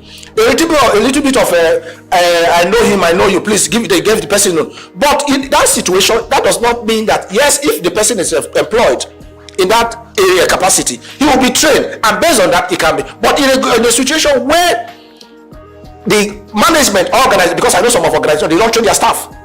They normally get people who have been trained for somewhere, and then So in such cases, they employ based on recommendation. So it cannot be totally eradicated, but it can be minimized. Minimized in the sense that putting the right peg in the right hole, and then giving some incentive and all that. I'm talking about career advancements. How does certification in this institute guarantee that? Thank you very much for that question. I don't want to, like I always say, that I don't want to. Yes, yes, because presently, the federal government came in to say that every human resource person in the category of level should be certified. The federal government. Okay, and every administrative staff for a particular level, they should be certified in order for them to be promoted and all that. And of course, that has helped a lot of our members through our certification to get promoted, even apart from the what's it called, the public sector, the private sector. We have top managers, directors who are members, who have elevated, who has our certifications have elevated, even in Canada, even in US, across the world. People come do our program and travel out, and then they've come. This morning I just got an email from US that our the certification should be verified, whether it emanated from us, because the person want to get a job, want to be employed, and they want to find out that the certification that is presented, is it genuine, does it emanate from us? So you can see that it has helped thousands of people in getting promotion, getting job, and all that. So this means that you're saying that with the certification here in Nigeria, it is, you can use it is universal. Yeah, you can. Yes, global. You can use it global. And then the certificate is verifiable online. Okay. So in this age where it's digital, Is it compulsory to come to? Yes. Of course, of course, we don't have physical class. We have this office for those who want to come to the office to make physical verification and findings. Ordinarily, we don't really need office. Your class is online. Our classes are online. Registrations are online. We have what we call self-examine assessment questions. It's online. So our registration is online. Our training is online. Has this always been the case? No. Yes, I will tell you. It manifests. It was during the COVID era. And let me also tell you that when you have interpersonal relationship with your staff, they bring viable suggestions. It was one of my staff. Yes, she's no longer with us. That suggested that, Oga, we've been doing physical class, and now that there's no physical class, there's everybody's. Why don't we look at? Yes. So why don't we look at this online training? And we started. Do you know that when we started it, as at that time, people were bored at home, and they were looking for something to keep them busy, and we keyed into that, and of course, it was marvelous. And since that time, we don't have physical class. Now, why we don't also have physical class? Because some people are in Kano. We could have 1 or 2 people who register in Kano, for instance, and then 5 in Kaduna, 6 in Port Harcourt. We cannot bring those people into one fold. Though we have coordinators across the nation, we have coordinators who does registration and all that. But for the class, it is online. As I speak to you, they are online. They are in class. And then the uniqueness of this class is that you can access your class once you have the code. Once you make your payment, you have your code. You can access the class at any given time. It is not one everybody will be in this. If you want to access your class by 1 a.m., you can wake up and start enjoying the class. If you have a question, you put it on the web. You put it on that question. The person in charge will respond to you. So it's more like a 24 hours. Yes, 24 hours. Time bound, It is not. They're not really time bound, because even after the induction, you can continuously enjoy the class. But the only thing that differ is that once you feel you can only access the next class when you have finished the first class, and then after the first mode of that class, you take 2 days for you to digest the first one, because we won't give you the privilege of going all through the classes at once, and then you will lose track. So after 2 days, you now go to the next module, so that 2 days interval will enable you to digest and review what you have done before you go to the next module. So that is how it works. Okay, so you have the difference within your institute and then another institute that is similar to yours. I want to know what's the difference? Yes, the difference. One, let me categorically say here that there are two factors or 2 principles, or 2 disciplines that drives every organizational success, which is human resources and strategic management. I will want to use what you have in your hand, your phone, as a case study. How many SIM does your phone have? 1. How can is it 1 SIM? How many answers that have 2? Yes, 95% of assets today they have two, particularly the Android. But your phone has a provision for 2. You choose to have 1. Yes, on one of the apps, WhatsApp, you can have 2 WhatsApp messages on one phone. So what am I saying is that it's a professional body one, but with two disciplines that drives organizational success. Like I said, human resources and strategic management are the 2 factors that drives any organizational success. It goes beyond human resources. It goes beyond human resources. So it's about human resources and strategic management. That's one of the uniqueness and then the driving force of the institute. Then the second part is that professional institutes are registered by, like I know, body established by government, which is the Federal Minister of Justice, Federal Minister of Education, and CAC. Now, these are verifiable online. I have not seen any professional institute that even the CIPM, our father, we respect them because they have been there 1962 or thereabouts. They also do the registration. Name Nigerian Institute of Management Chartered. The same thing. So if you go online and check, go to CAC and CAC website to check, you will see all their names there. So those who don't have their names and registration on CAC website, I think I wouldn't go there, but it is left for the CAC to look into that. Okay, now so that is one of the uniqueness, and then that's the second uniqueness. Then the second uniqueness is that the kind of things we offer, the kind of training that we offer is second to none. Yes, because our training, during our induction, people confess that they have not seen induction like this. When they come for our induction, the things that we give, they get a plaque very big for the fellows, different things and quality things. So that is another uniqueness on our part. But the most important thing is value added. You cannot just give, we don't just give our certificates. You must be able to defend the certificate we are issued to you. So you must be properly trained, get certified, and that's it. So one of the things that you say that your institute, one of the factors that your institute promotes is networking. Yes. Professionals. Yes, we have. As I speak, there are some even people, and we have even the last induction there, we have added them to we have what we call the board of fellows. Now, this board of fellow are people who think for the institute, they also think for the institutes. And then the networking aspect is that in the group, some people have issues in their place of work. They put it in the platform and say that I have problem with my boss. How do I resolve it? 3 weeks ago, one of our members sent a message to the group and said that her boss sent a letter for review, that he should review something that somebody has written, that promotion and incentive, and the HR, her name was not included, and she has worked for 5 years. The condition is that they must have worked for 5 years before they can get a car loan and other incentive. So she now put it in the platform, and somebody responded that it was saying that she was not going to reply the boss. Somebody now told, no, reply your boss. Yes, reply your boss. It's your boss. And then he has confidence. That's what she did. And by the time the boss saw that clause, the man changed his mind. So you can see that there's network. And then also, there are some who don't have a job, who are our members. So when there's a job vacancy, they send to us, we put it in the platform, and then they also interact. Like that, there are some who have a job and they need a better place. They communicate within themselves, and then So if I get it correctly, you don't have to have a job.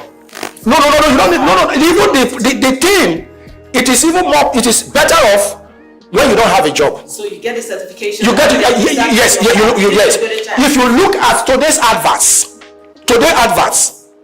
you will see that your BSc, Masters, PhD, and professional membership certificate added advantage. Let me give you a scenario. We have corpers that serve in our office. Now, one of our corpers went to serve in a particular company, and after the 1 year service, they wanted to retain some of the corpers, about 5 of them, and then they said they should present their certificate. And they presented all their certificate, and one of them had our graduate membership, because we normally give them 2 certificates, and we'll talk about that. We give them 2 certificates. We give them graduate membership certificate and proficiency certificate. The proficiency certificate contained the courses that we trained them on. So he presented those certificates, and the man said, "So when did you do this?" He said, "While I was here, I was doing the training online." Do you know that she was the only person that was employed? And we have so many cases like that. So even you have a job, you don't have a job, it's a win for you. Yes. So upon your inauguration in July, induction, yeah. I beg your pardon. Congratulations once again. Is there anything different that you're doing now? Yes, there are so many things that we are doing differently now. Now we're looking at publication of our journals, which we have not done before. So we're working on that. And then we're also looking at our members being a factor. When I mean factor, contributing factor to the institute. Of course, we have not been given them the privilege to advise before, like as it is now. Though they normally are, but now we have make it a little bit broad for those who have one ideas, to add to the institute and all that. And that has worked marvelously. And also, we were not giving room for recommendation. We didn't really give them for recommendation, but now they make recommendation. They recommend people and all that. So a lot of things have changed positively for us and positively for them. So your fees, are they your fees? Yeah, there are fees. Yes, it's pocket friendly. Our fees are pocket. I'm asking this because like we said, if you don't have a job, the certification actually propels you. Yeah. It gives you an edge. Yeah. For people like that, is there any sort of waiver? No. We don't have waivers, but they are discounted. And then possible